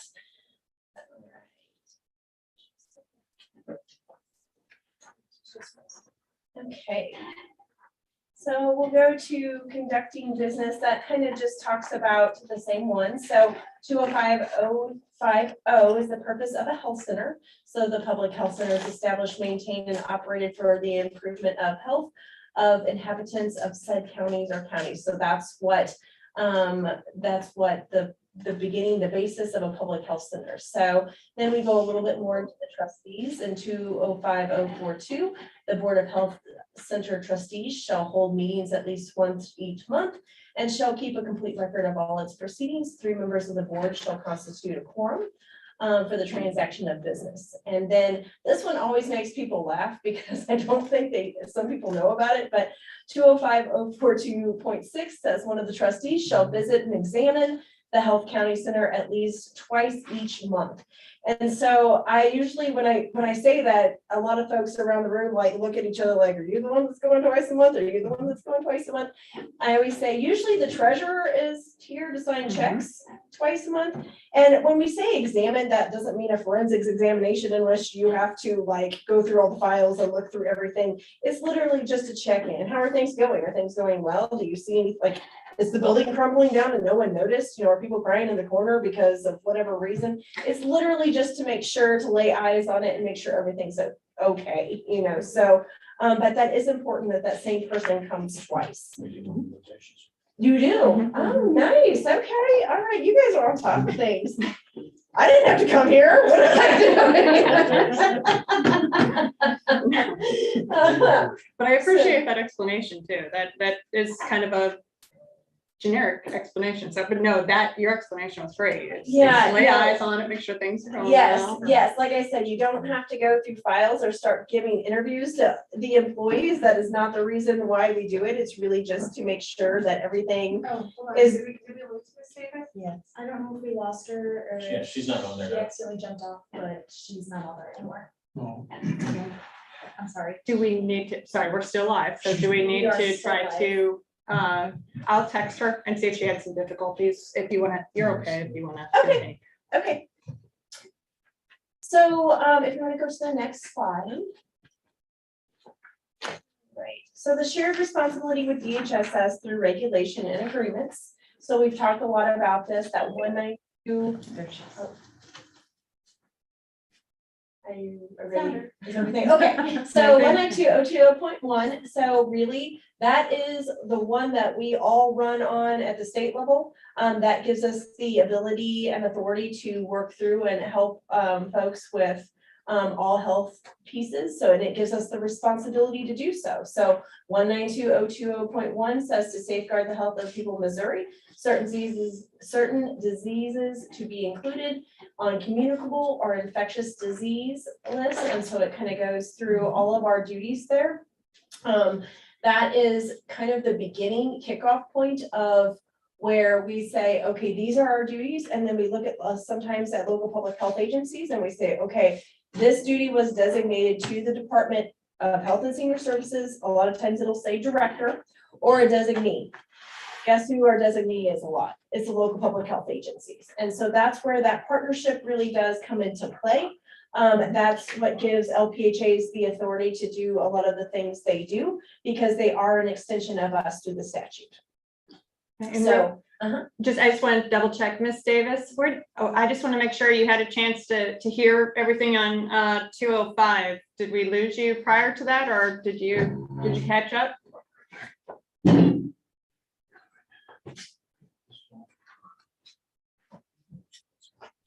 I will receive a copy of that booklet, correct? Correct. Yes, she brought a training booklet for each of the board members. So you will have all of this information. I just was checking to make sure we weren't sure when we lost you. So I was out for maybe 2 minutes. So was there something you think that would concern me? Yeah, she just was going through 205.042. I think she's going to do a real quick recap on what the purpose of the trustees visit to the county health centers. Yeah, so when we talk about 205.042.6, it says one of the trustees shall visit and examine the county health center at least twice each month. And so a lot of folks are unaware of that piece, but it sounds like your board is completely with it. And knowing that, you said one each month is designated to do that? Okay, Well, so, I got everybody doing it. They weren't doing it until I came in. And No, it's- we were. No, that is not true. Ms. Davis, what I think you missed out on, and he would be helpful, is what she was Well, explaining. okay, what? Ms. Davis, if What you can attacked me listen, then just we is, can you let them. know, we got back to doing it again. Okay, well, Ms. Davis, what I think you missed out on whenever you jumped off the meeting for whatever reason, is that she was Doggone it, I'm explaining. out again. Can you hear me? I can hear you. We can Can hear you you, hear Ms. me? Davis. Yes, Oh. is that, Can you hear us? I can just now, yes, go ahead. The internet's kind of splotchy. Go ahead. what Tiffany was explaining, that I don't know if you heard her, I think it would be helpful, is that, for example, whenever the treasurer comes by to sign checks, that can constitute a visit to the health department. And then it's not necessarily a forensic examination of what's going on, it's basically a check-in. That's the purpose of that section of statute. I want to make sure that you heard that. You know, there has been some discussion in our open session and some email discussion that's flown around about the purpose of. Sorry, those visits. it keeps going in and out. Can you hear me? Yes. Hello? Yeah. Can you hear hello? me? Pardon me for just a moment. Yes, we can Okay. hear you, Ms. Davis. I probably lost about the last few things. The last thing I heard word you said was forensic. Yeah, so really it talks about, one of the trustees shall visit and examine the county health center at least twice each month. So really that can be if the treasurer comes in to sign a check. Or if somebody a lot of our folks just stop by for a visit, say hey to the administrator, just ask how things are going. Really, it's just one of those things. It's not a forensic exam. It's not one of those things No. that you have to come in and dig into files or No, that sort of thing. It's really just a general idea of, hey, somebody was there. They saw that everything was going okay. Nobody was, nothing was that amiss. And that can be done by, like I said, the treasurer. I don't know how often the treasurer, who's our treasurer? From this, Oh, yes. I've been here twice already. so- Yeah, see, so there you go. There you go. That counts. I've been. And that's the way that a lot of our LPHAs do it. A lot of the times it is the treasurer because the treasurer is going to be here to sign checks. I think there's a lot of people here a lot of the time, because I know the chairman comes a lot. Yes, yes. So. Yeah, and it's just people stopping by. I think they just try to do it to where somebody is here 2 times in a month, and usually, like I said, that's the treasurer. And whether you're stopping by to just sign a check and say hey to everybody, that's great. I think this may have been done because people were they were having meetings off site. So none of the board members were, because a lot of times our LPHAs are in very small buildings. A lot of folks have moved to larger locations that accommodate meetings. But oftentimes there were meetings that were off site. So maybe the board didn't get in there but every 3 months. And so I'm sure it was something that came about like, okay, well, just to make sure. So obviously you guys have meetings here once a month. So as long as somebody else comes by once, then you have that person here twice. Yeah. Tiffany? Uh-huh. I don't know what they told you, but yeah, I've been asking to come, and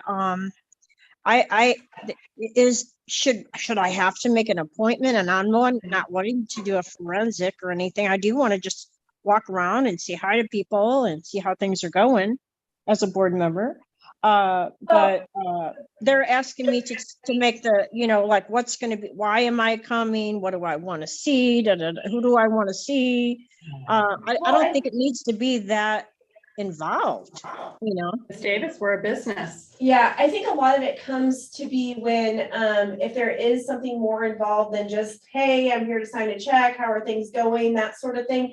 If it is a more involved visit, it would be the best to probably make a time to where you can meet with the administrator. And so I know that I work with Kelly on a daily basis. I know that Kelly's calendar looks like a nightmare. And so if I'm going to try to work, with Kelly, I always call her or text her and say, or email her and say, hey, can you meet at this time? And she's always very accommodating, but I always want to make sure that is because I know that her calendar is completely full. So just for the help of the flow, I always say, yeah, if you want to do more of an in-depth visit, that should definitely be something that you talk to your administrator about and say, hey, I'd like to come by at this time. Are you free? Absolutely. And if they're not free, I would definitely say, you know, a different time would probably work better because I think we all know at the state level and the local level that especially since COVID, we literally have we have days where we don't stand up from our desk because we are in a meeting all day long.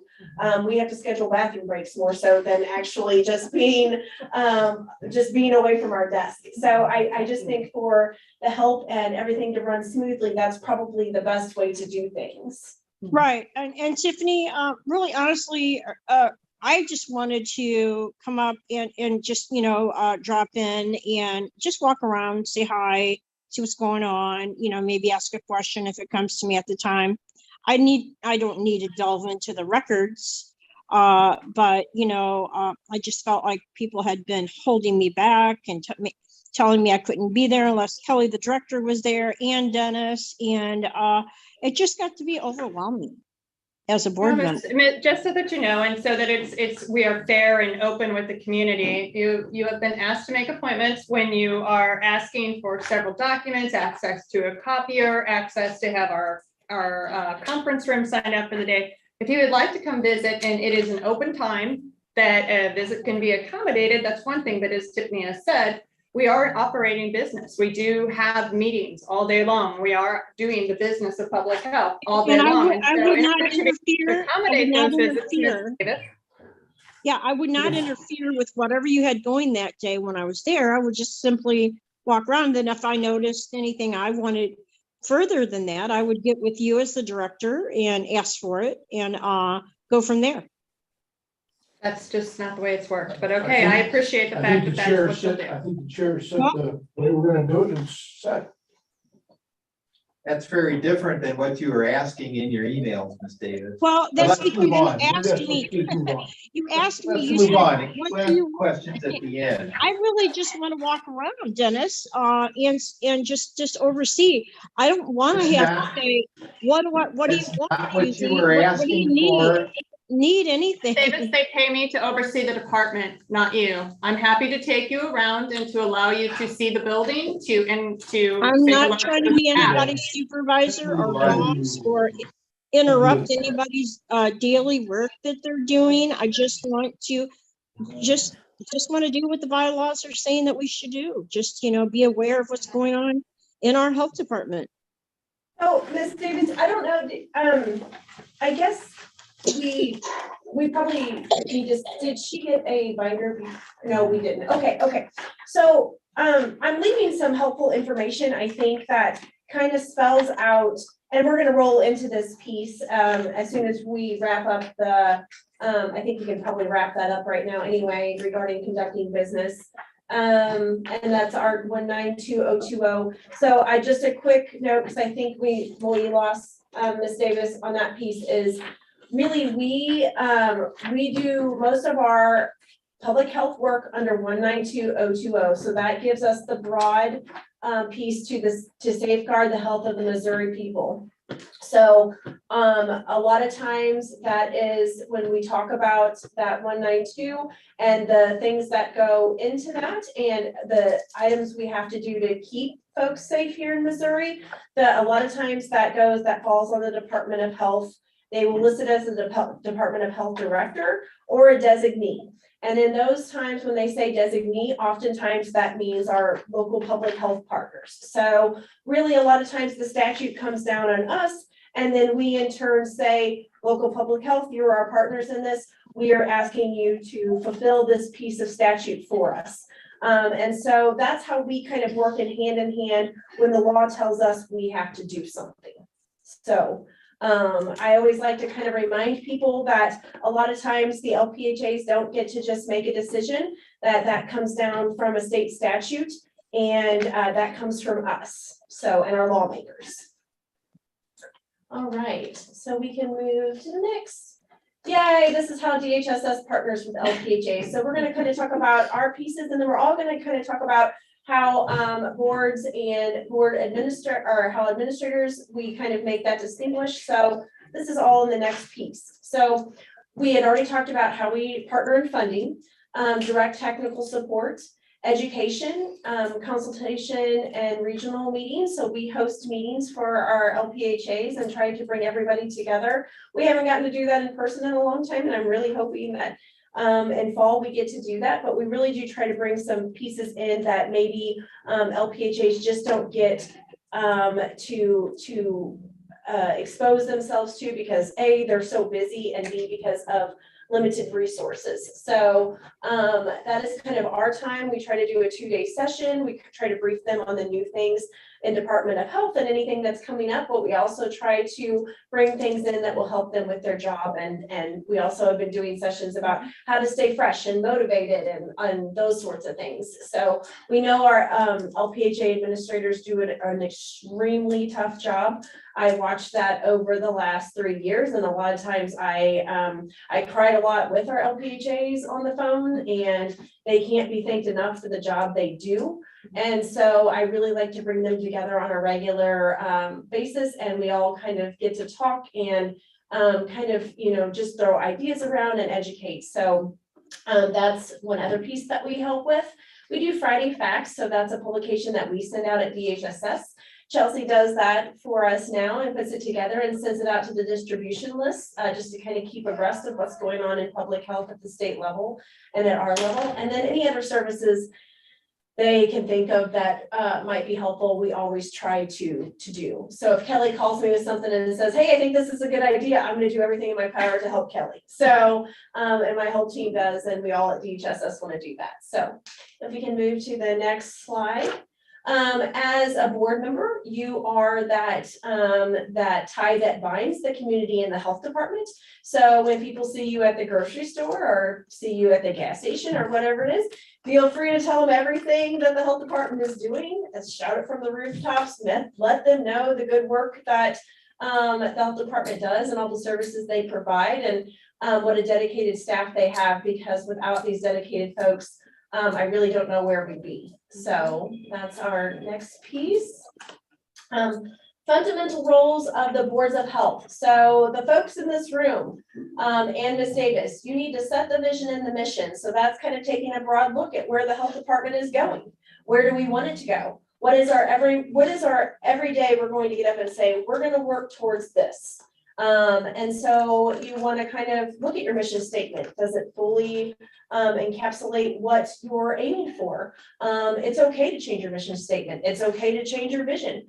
We talk about the community health assessment. It's taking that community health assessment, the needs of the community, and evolving that into what you're trying to do for the community. Because if you don't look at the needs, you can't put your money where it needs to be and those ideas and that energy, and you're not meeting what is actually out there. So you need to kind of take those two things hand in hand and try to move forward with what your community is telling you that they need. It's your responsibility for governance. It's your responsibility for policy making, and we'll go into this a little bit more, financial oversight, and to assure resources. So to make sure that money is there.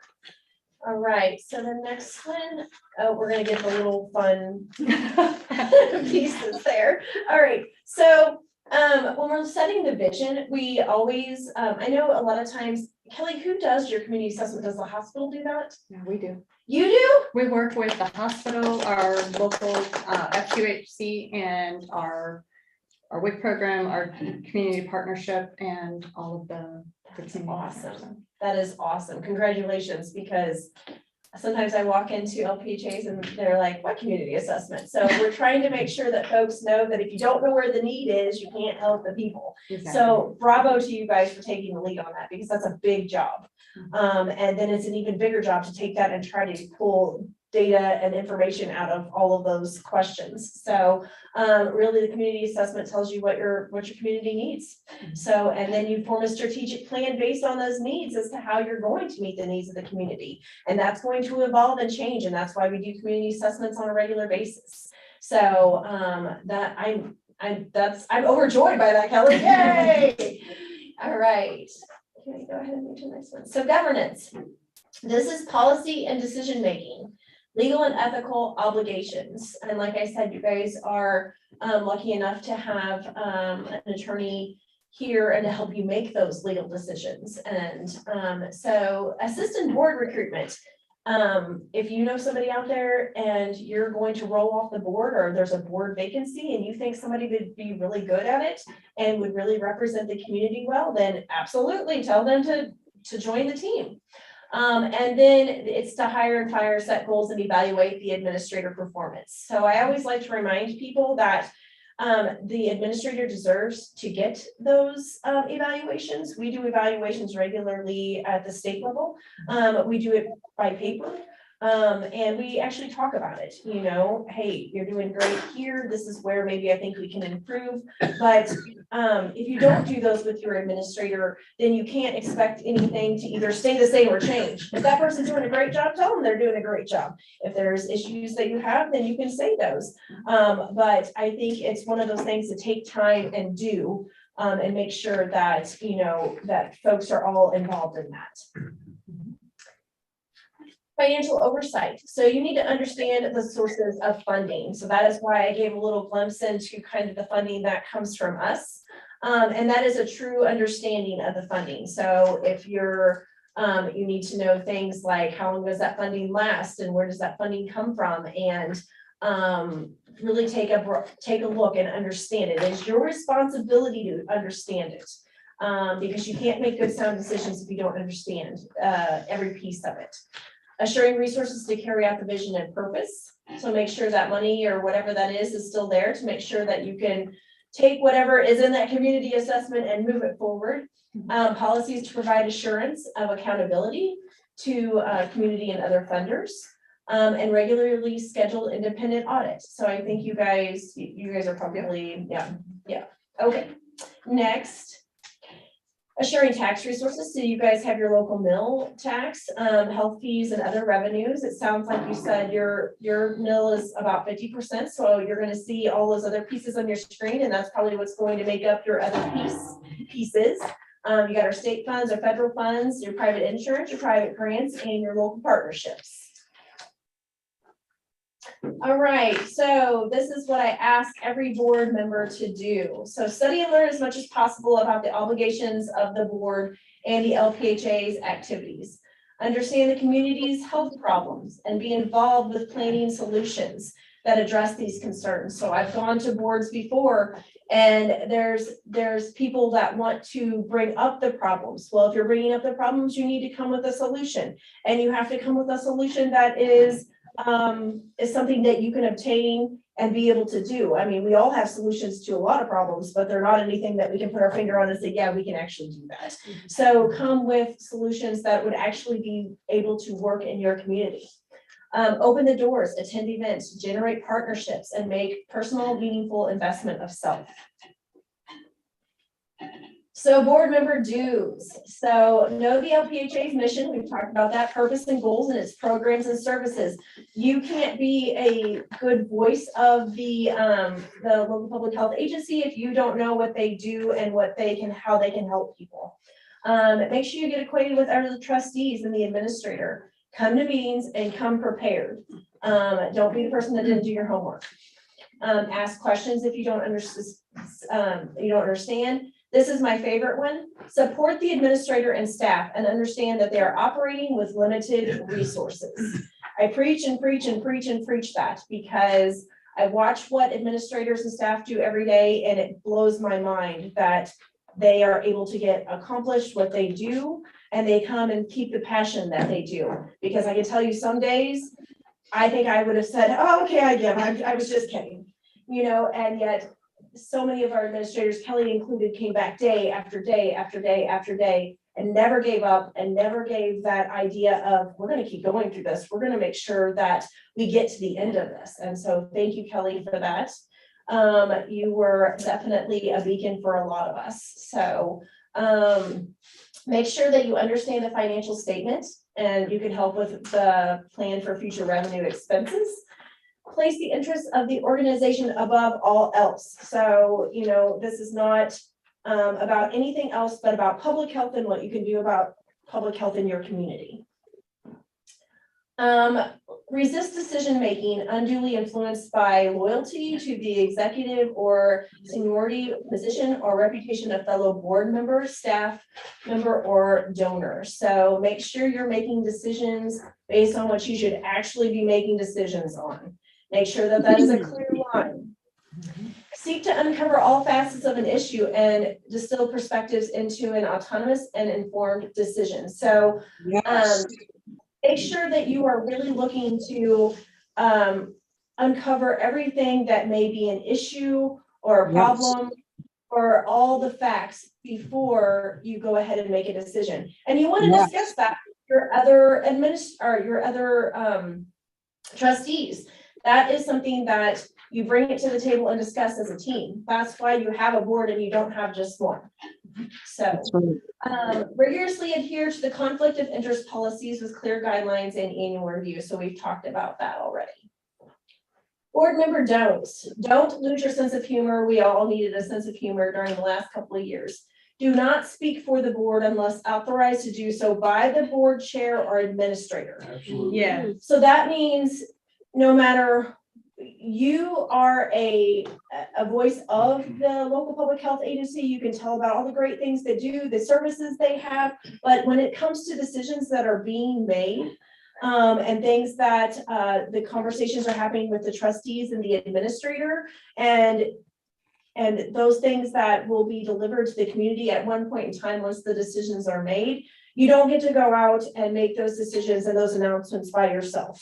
So you don't get to just go out and talk about whatever you would like in general about the health agency. So that is something that you need to do, that you have to run by the chair or the administrator if you are going to do something like that. I say a lot of times, yes, it's great if you have like some sort of club and you want to talk about, you know, how great the LPHA is, by all means. Go do it, but run it by your board and your administrator first and exactly what you're going to talk about, and then go preach about how great the LPHA is.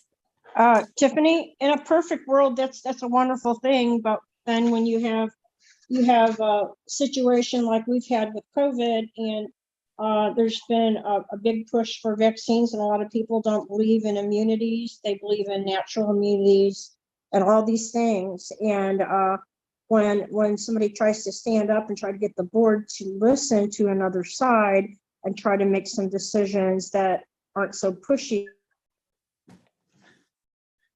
So I think it comes down to really, so the LPHAs, a lot of times they do a lot of their own research, but a lot of the research comes from the state level because we are in partners. We then at the state level are at partners with the CDC.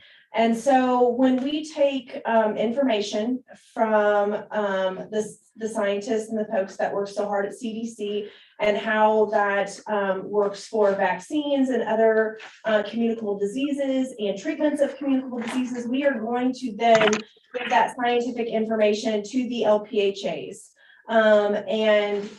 And that is how they get their information to then distribute to their community. So really that information is coming from us to distribute as a piece of public health. So Tiffany, this is Susie. Did you by any chance hear me about a half a minute ago? Started to say something, make a comment, or did it not come through? It may have not come through. Okay, I think You've been responding. Oh, I was okay. She's Is been that what I was responding this whole to? time. I think I was muted. Okay, not a problem. Tiffany, whenever you're ready for a comment, let me know, please. I don't want to interrupt you. How about at the end, Ms. Davis? Go ahead. Tiffany's ready, so let me know. Okay, we can definitely do comments at the end. I'll go through this piece and then we can go back. I think the last one, we were on don't speak for the board unless authorized to do so by board chair or administrator. And we talked through that, and it says don't ask the administrator or staff for special favors. So that one's kind of a given, but we do like to say that. And we'll go to next slide. All right, the relationship between the administrator and the board, and I always say this is very important. So as a general rule, boards govern and administrators manage. So when you guys come in here I'm assuming you come in here for your meetings, you talk about the issues. you talk about the finances, you talk about the decisions that need to be made as a board. Kelly presents, I'm sure, a very detailed report about what is going on in the LPHA as a whole and what you need to know and what you need to make decisions on. Then, when those decisions are made here in the boardroom, Kelly then takes her responsibility is to then take it and put it into action in the actual health agency. So she takes the charge of taking it from the boardroom and going to and through all the staff. So it's her job to carry on what you have done, but it is not your direct job to go in to the LPHA and start making those comments to staff or tell staff what you have been talking about or give direct orders to staff. That is Kelly's job. That is why you keep her in that seat. That is why she makes the decisions that she does each day. And that is why she has the relationships with her staff that she does, is so that they can have those conversations. So I just always like to point that out. The board governors and then Kelly carries out that mission. So provide orientation to all board members on the board's role, committees, structure, bylaws, and policies and procedures. So some of that is kind of me today. I'm one of your training pieces as your role and kind of structure. And I'm sure you guys talk about bylaws and policies and procedures, but bringing me in today is kind of one of those pieces that Kelly does for you all to give you that training and orientation. Have regular board training sessions that include overviews of roles of board. That's me again too. So here I am, roles of the board, board chair and administrator. I will help you work through those. And that's kind of what we're doing right now. LPHA administrator. So Kelly reports to the board of trustees. Remember, she spends a lot of time on those reports. So read them and make sure that you understand them and ask questions if you don't understand them. And Kelly is responsible for carrying out strategic plans and policies as established by the boards of trustees. So when you leave this room, it is up to Kelly to carry those out, whether it be with staff or with anything else that you have decided in this room. That is Kelly's position. All right, general responsibilities of the administrator. She is the leader. She advises the board. So when Kelly comes in and she presents a topic, she's going to advise. She's going to give you the information that you need to make a decision. The administrator advocates, promotes the organization and stakeholder change related to the mission, formulates recommendations to the board for policies, ordinances, planning, and fee generation. She does all that research for you. So, you know, that's the great part about this is that Kelly will bring you the information that you need to make those decisions. If you have a question about something that maybe she didn't present, then ask that, and I'm sure she will get you that information. Links to organization and community, just like you guys do, so you guys share that piece. Ensure board and staff have information and share opportunities that translates into action steps. And to motivate employees, that's another big piece. You know, we do it at our place. Like, I hope that Chelsea thinks that I'm a great cheerleader, and I know Kelly's a great cheerleader for her staff.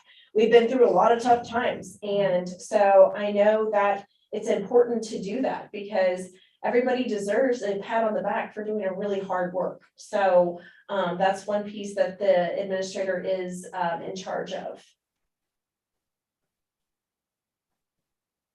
All right, generally, more. Oh, Kelly gets more. A lot of work. She gets more responsibilities, like Kelly.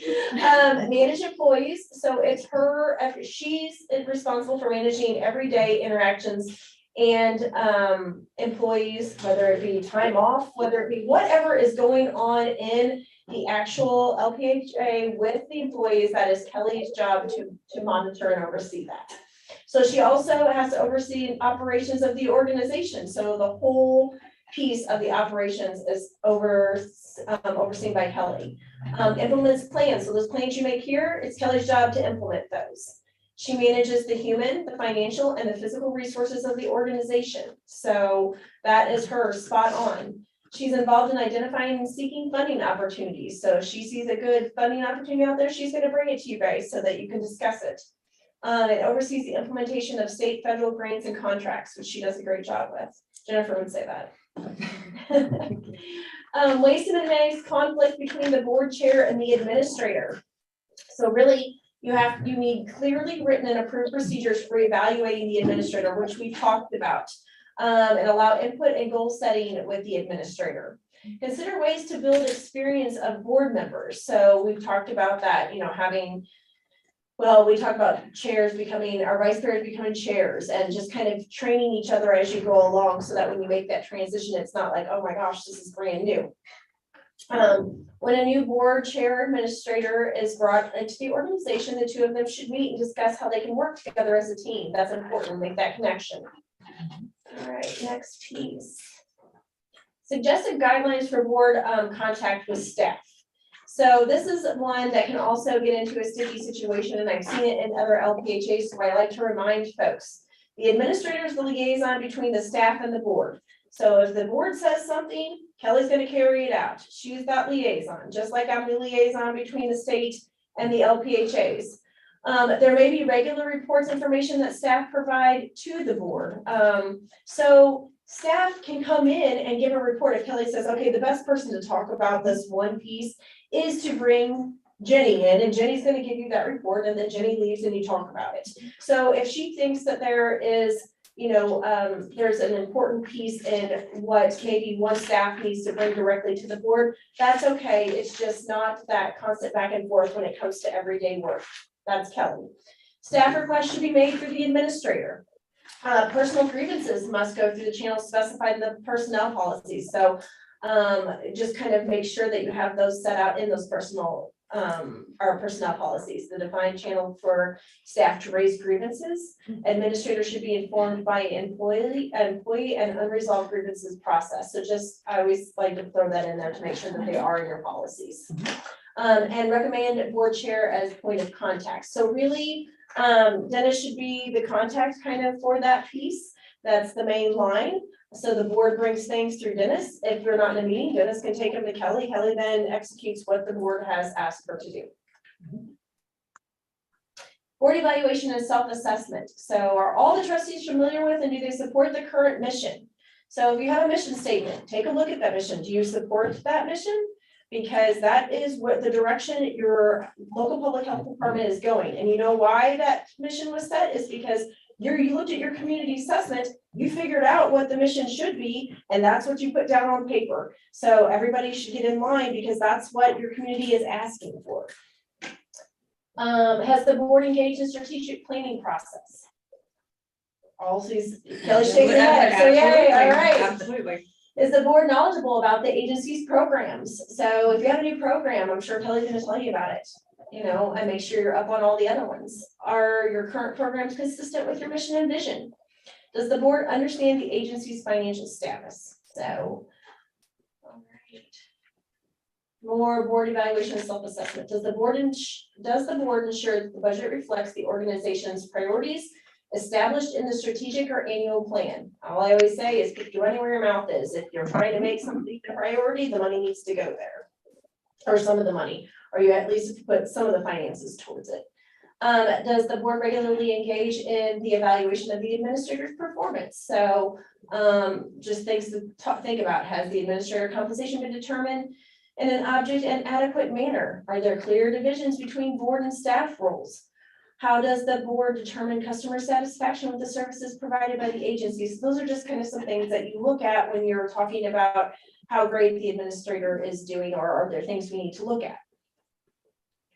So before we do the summary, because there's some handouts in here, and this is one of my favorite ones.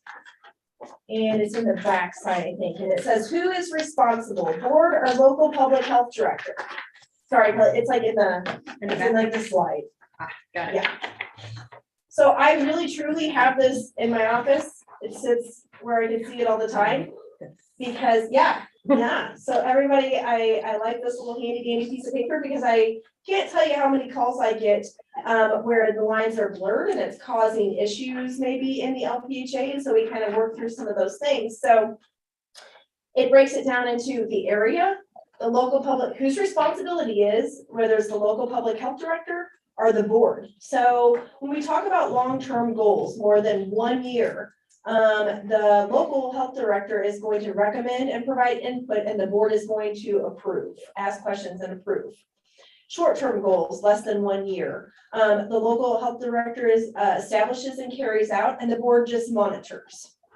Day-to-day operations. This is an important one because I see people struggle with this a lot in boards and administrator pieces. So when you're talking about day-to-day operations, makes all management decisions, that is Kelly.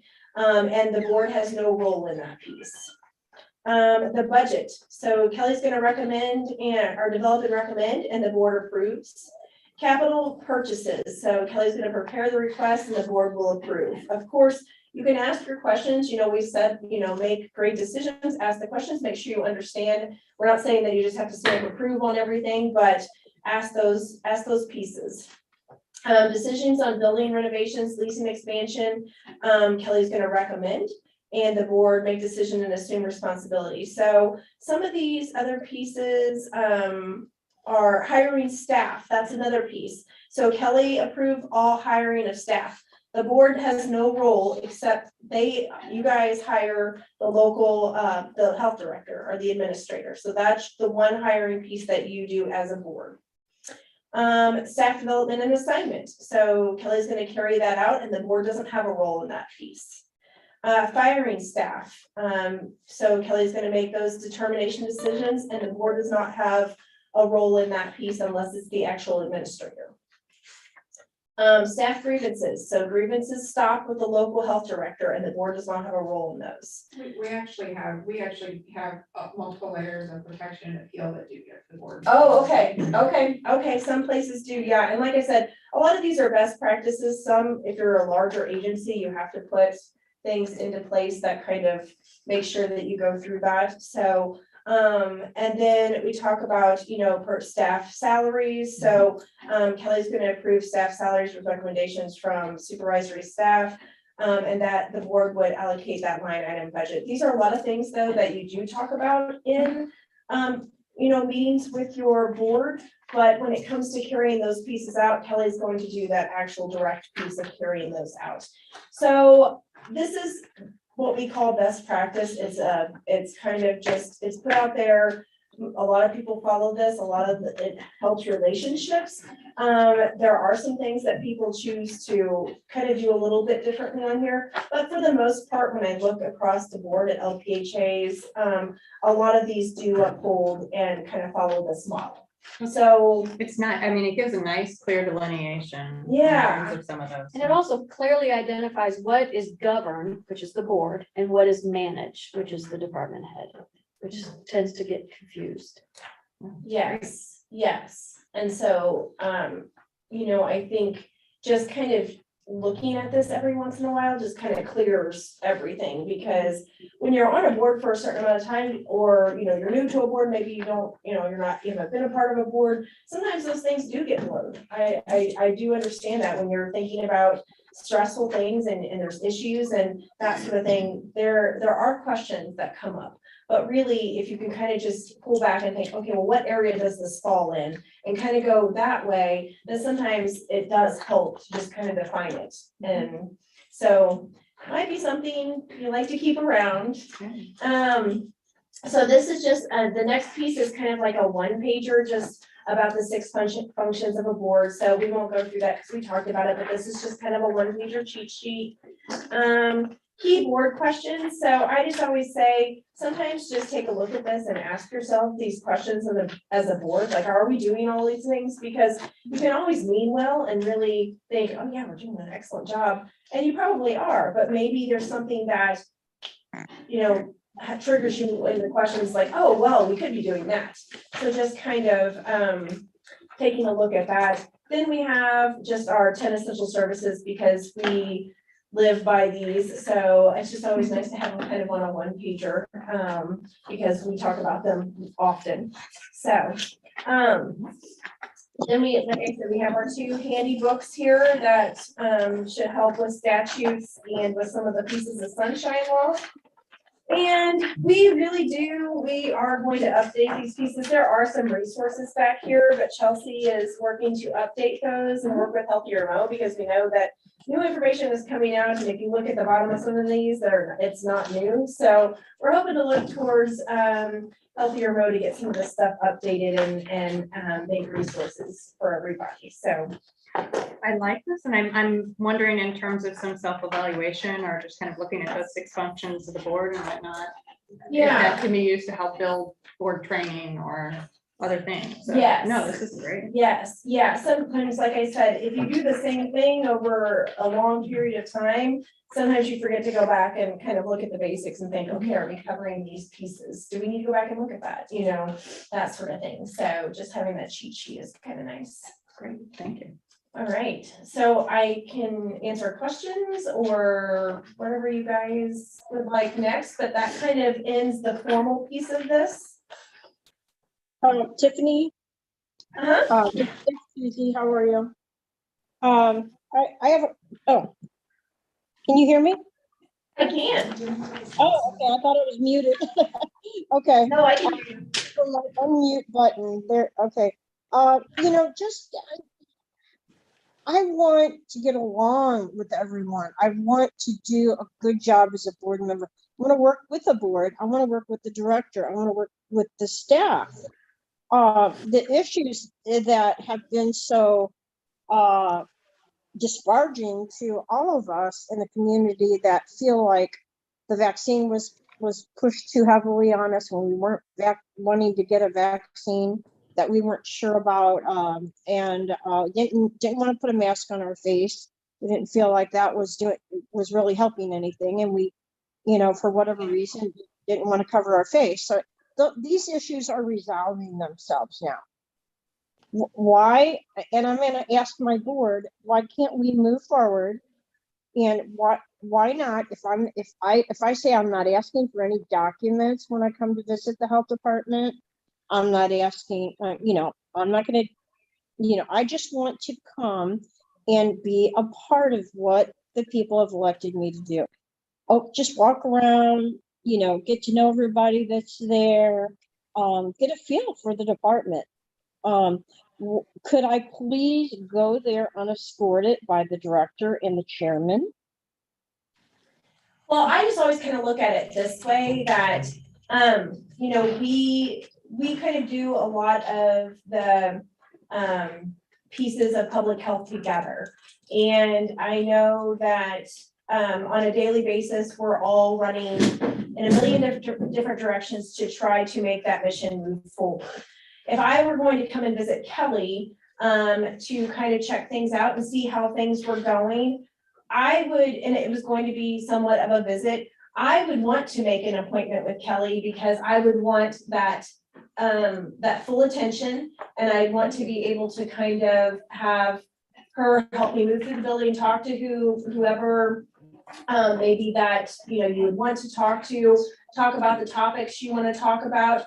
So just on my own level, like if I were going to come and take up, not that that's bad, like you want to come see what's going on.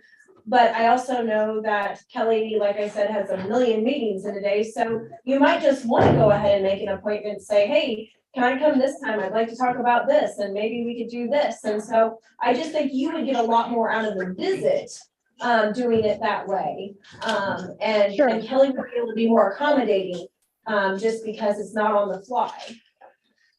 I understand that, she wants to know when I'm coming. That's fine. I don't mind making an appointment. I just don't feel like I need to be escorted around everywhere. I'd like to be able to just move around freely. I might only stay a half an hour. I might stay an hour. I might, is there any wrong with me striking up a conversation with any of the employees about a particular thing that they do? Or just so I can understand it better or whatever? Is there anything wrong with that? Well, I think the issue there, and it's not that they don't want to tell you about what they do. They're probably very proud of what they do, as anybody in here should be. I think the other thing though is that maybe you kind of have an outline. Maybe Kelly puts together an outline of who is in what position and what they do. And then if you have questions about, well, why did they do that? Or why do you have one person doing that and one person doing this? Those are very valid questions, but it might just be better to maybe kind of put a sheet together and kind of talk about that at a board meeting. Like if you're talking about what staff and their responsibilities are, it might be best to kind of do that through Kelly at a board meeting. Okay, so that's my next question. So I come to a board meeting and I'm full of questions, information I've come across, et cetera. I want to discuss it with the board. How do I get to do that? There's an agenda. There's, how can we openly just talk to one another and hear each other? I think one of the things you probably don't know is probably part of our bylaw said is that if anyone wants to has to be put on the agenda, they can shoot an email to Dennis. So if there's a specific thing that you want to put before the board as an action item or a discussion item, you can ask to put on the agenda and you can put on the agenda. Okay, yeah, that's very standard, and I don't know, Ms. Davis, if you heard, but oftentimes, to get a specific topic on the agenda, you would, email Dennis and he would put it on there, and then it is open for discussion. We also have to follow that agenda too, because that is what you release to the public to let them know what you're talking about. So that's why that agenda is formed, and that you don't get to talk about anything that's really not on that agenda. And over the course of time, I've found this out that there's not a time to talk about things unless can we put it on the agenda, Dennis, that we can have discussion about a discussion. We don't have to vote on anything, but a discussion about a particular thing. Or does it have to always be a vote? What we've done in the past is we've said board member forum. If Ms. Davis said, I want 2 minutes to talk about something, if we put her on the agenda, we say 2 minutes, and then each other board member gets 2 minutes to respond to whatever she says. So that's how we handle that. Okay. Yeah, and that seems, this reflects a lot what I see in other boards is that, if there is a topic that you want to talk about, that's great. And so you should get to talk about that. But a lot of times there has to be a limited amount of time just because there's so many things that have to be done. I agree. I think there's a great. I don't want to take up anybody's time unnecessarily, but there's just been so many things that were so very heated during this whole time that needed to be brought. It just seemed like the board only had one perspective of things and wasn't listening to the other side. And so anyway, so that's that. But let's see, what other question did I have that was important? See, visiting the center. Questions.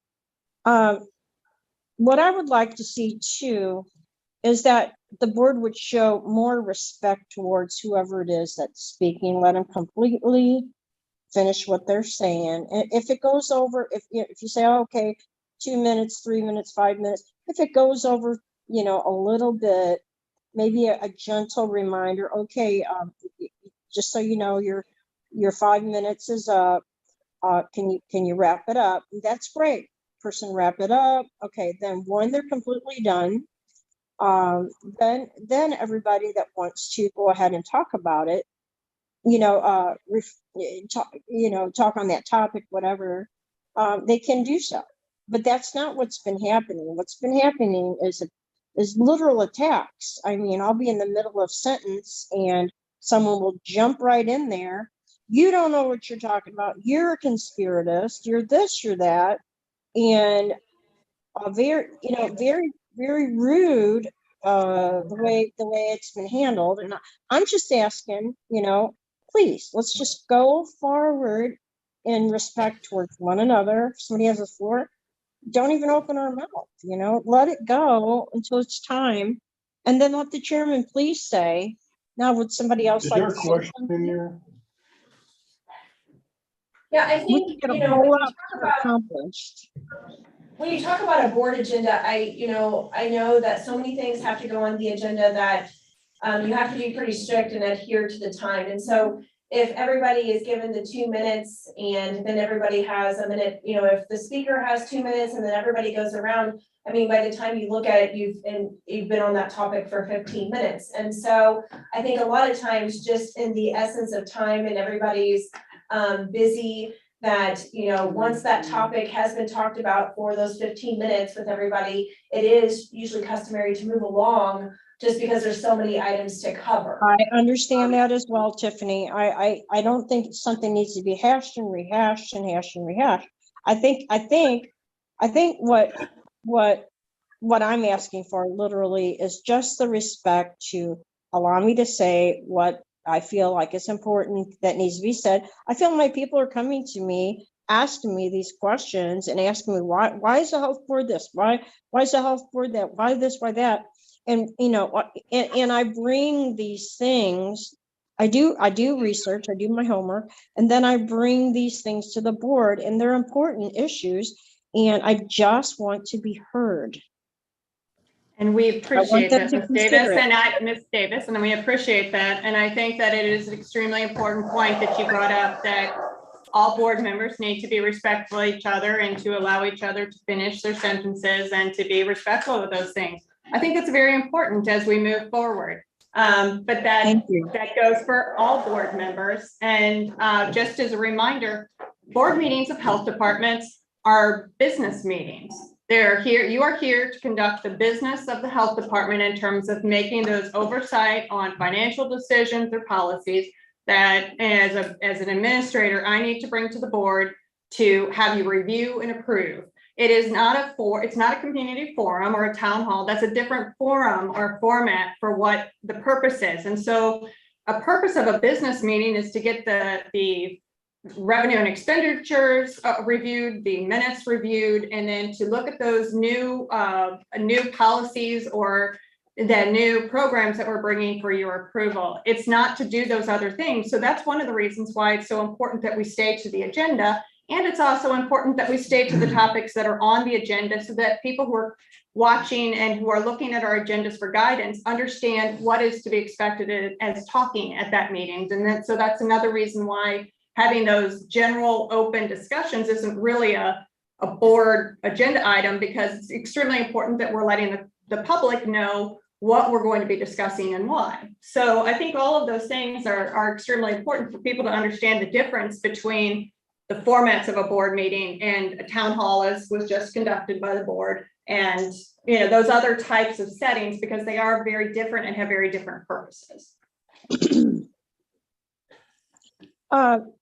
Guys, while we're talking about this, I think that since we're not doing the mask anymore in the health department, why can't we move that table all the way back to the wall, put all the board members and employees on that table, and bring in another row of chairs or two for the public to come in instead of having capacity for 14. Maybe we could have 20 or 25 in there.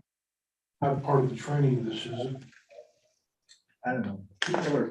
Ms. Davis, the way that the room is set up at this point in time is set up for the purposes of being able to conduct the meeting in a format so that the public can see it at any point in time. As requested by you, we had bought the owls and the microphones and have started to broadcast our meetings. And so in order to be able to accommodate the equipment, we need to be able to do that. I'm saying instead of 2 tables, how we have in there now, we remove that extra table, put us all together side by side. The videographer can still see us all if he comes in at that other angle. And then we can bring some more public in if they feel like they want to come. Yeah, I was gonna say, Did you have anything else?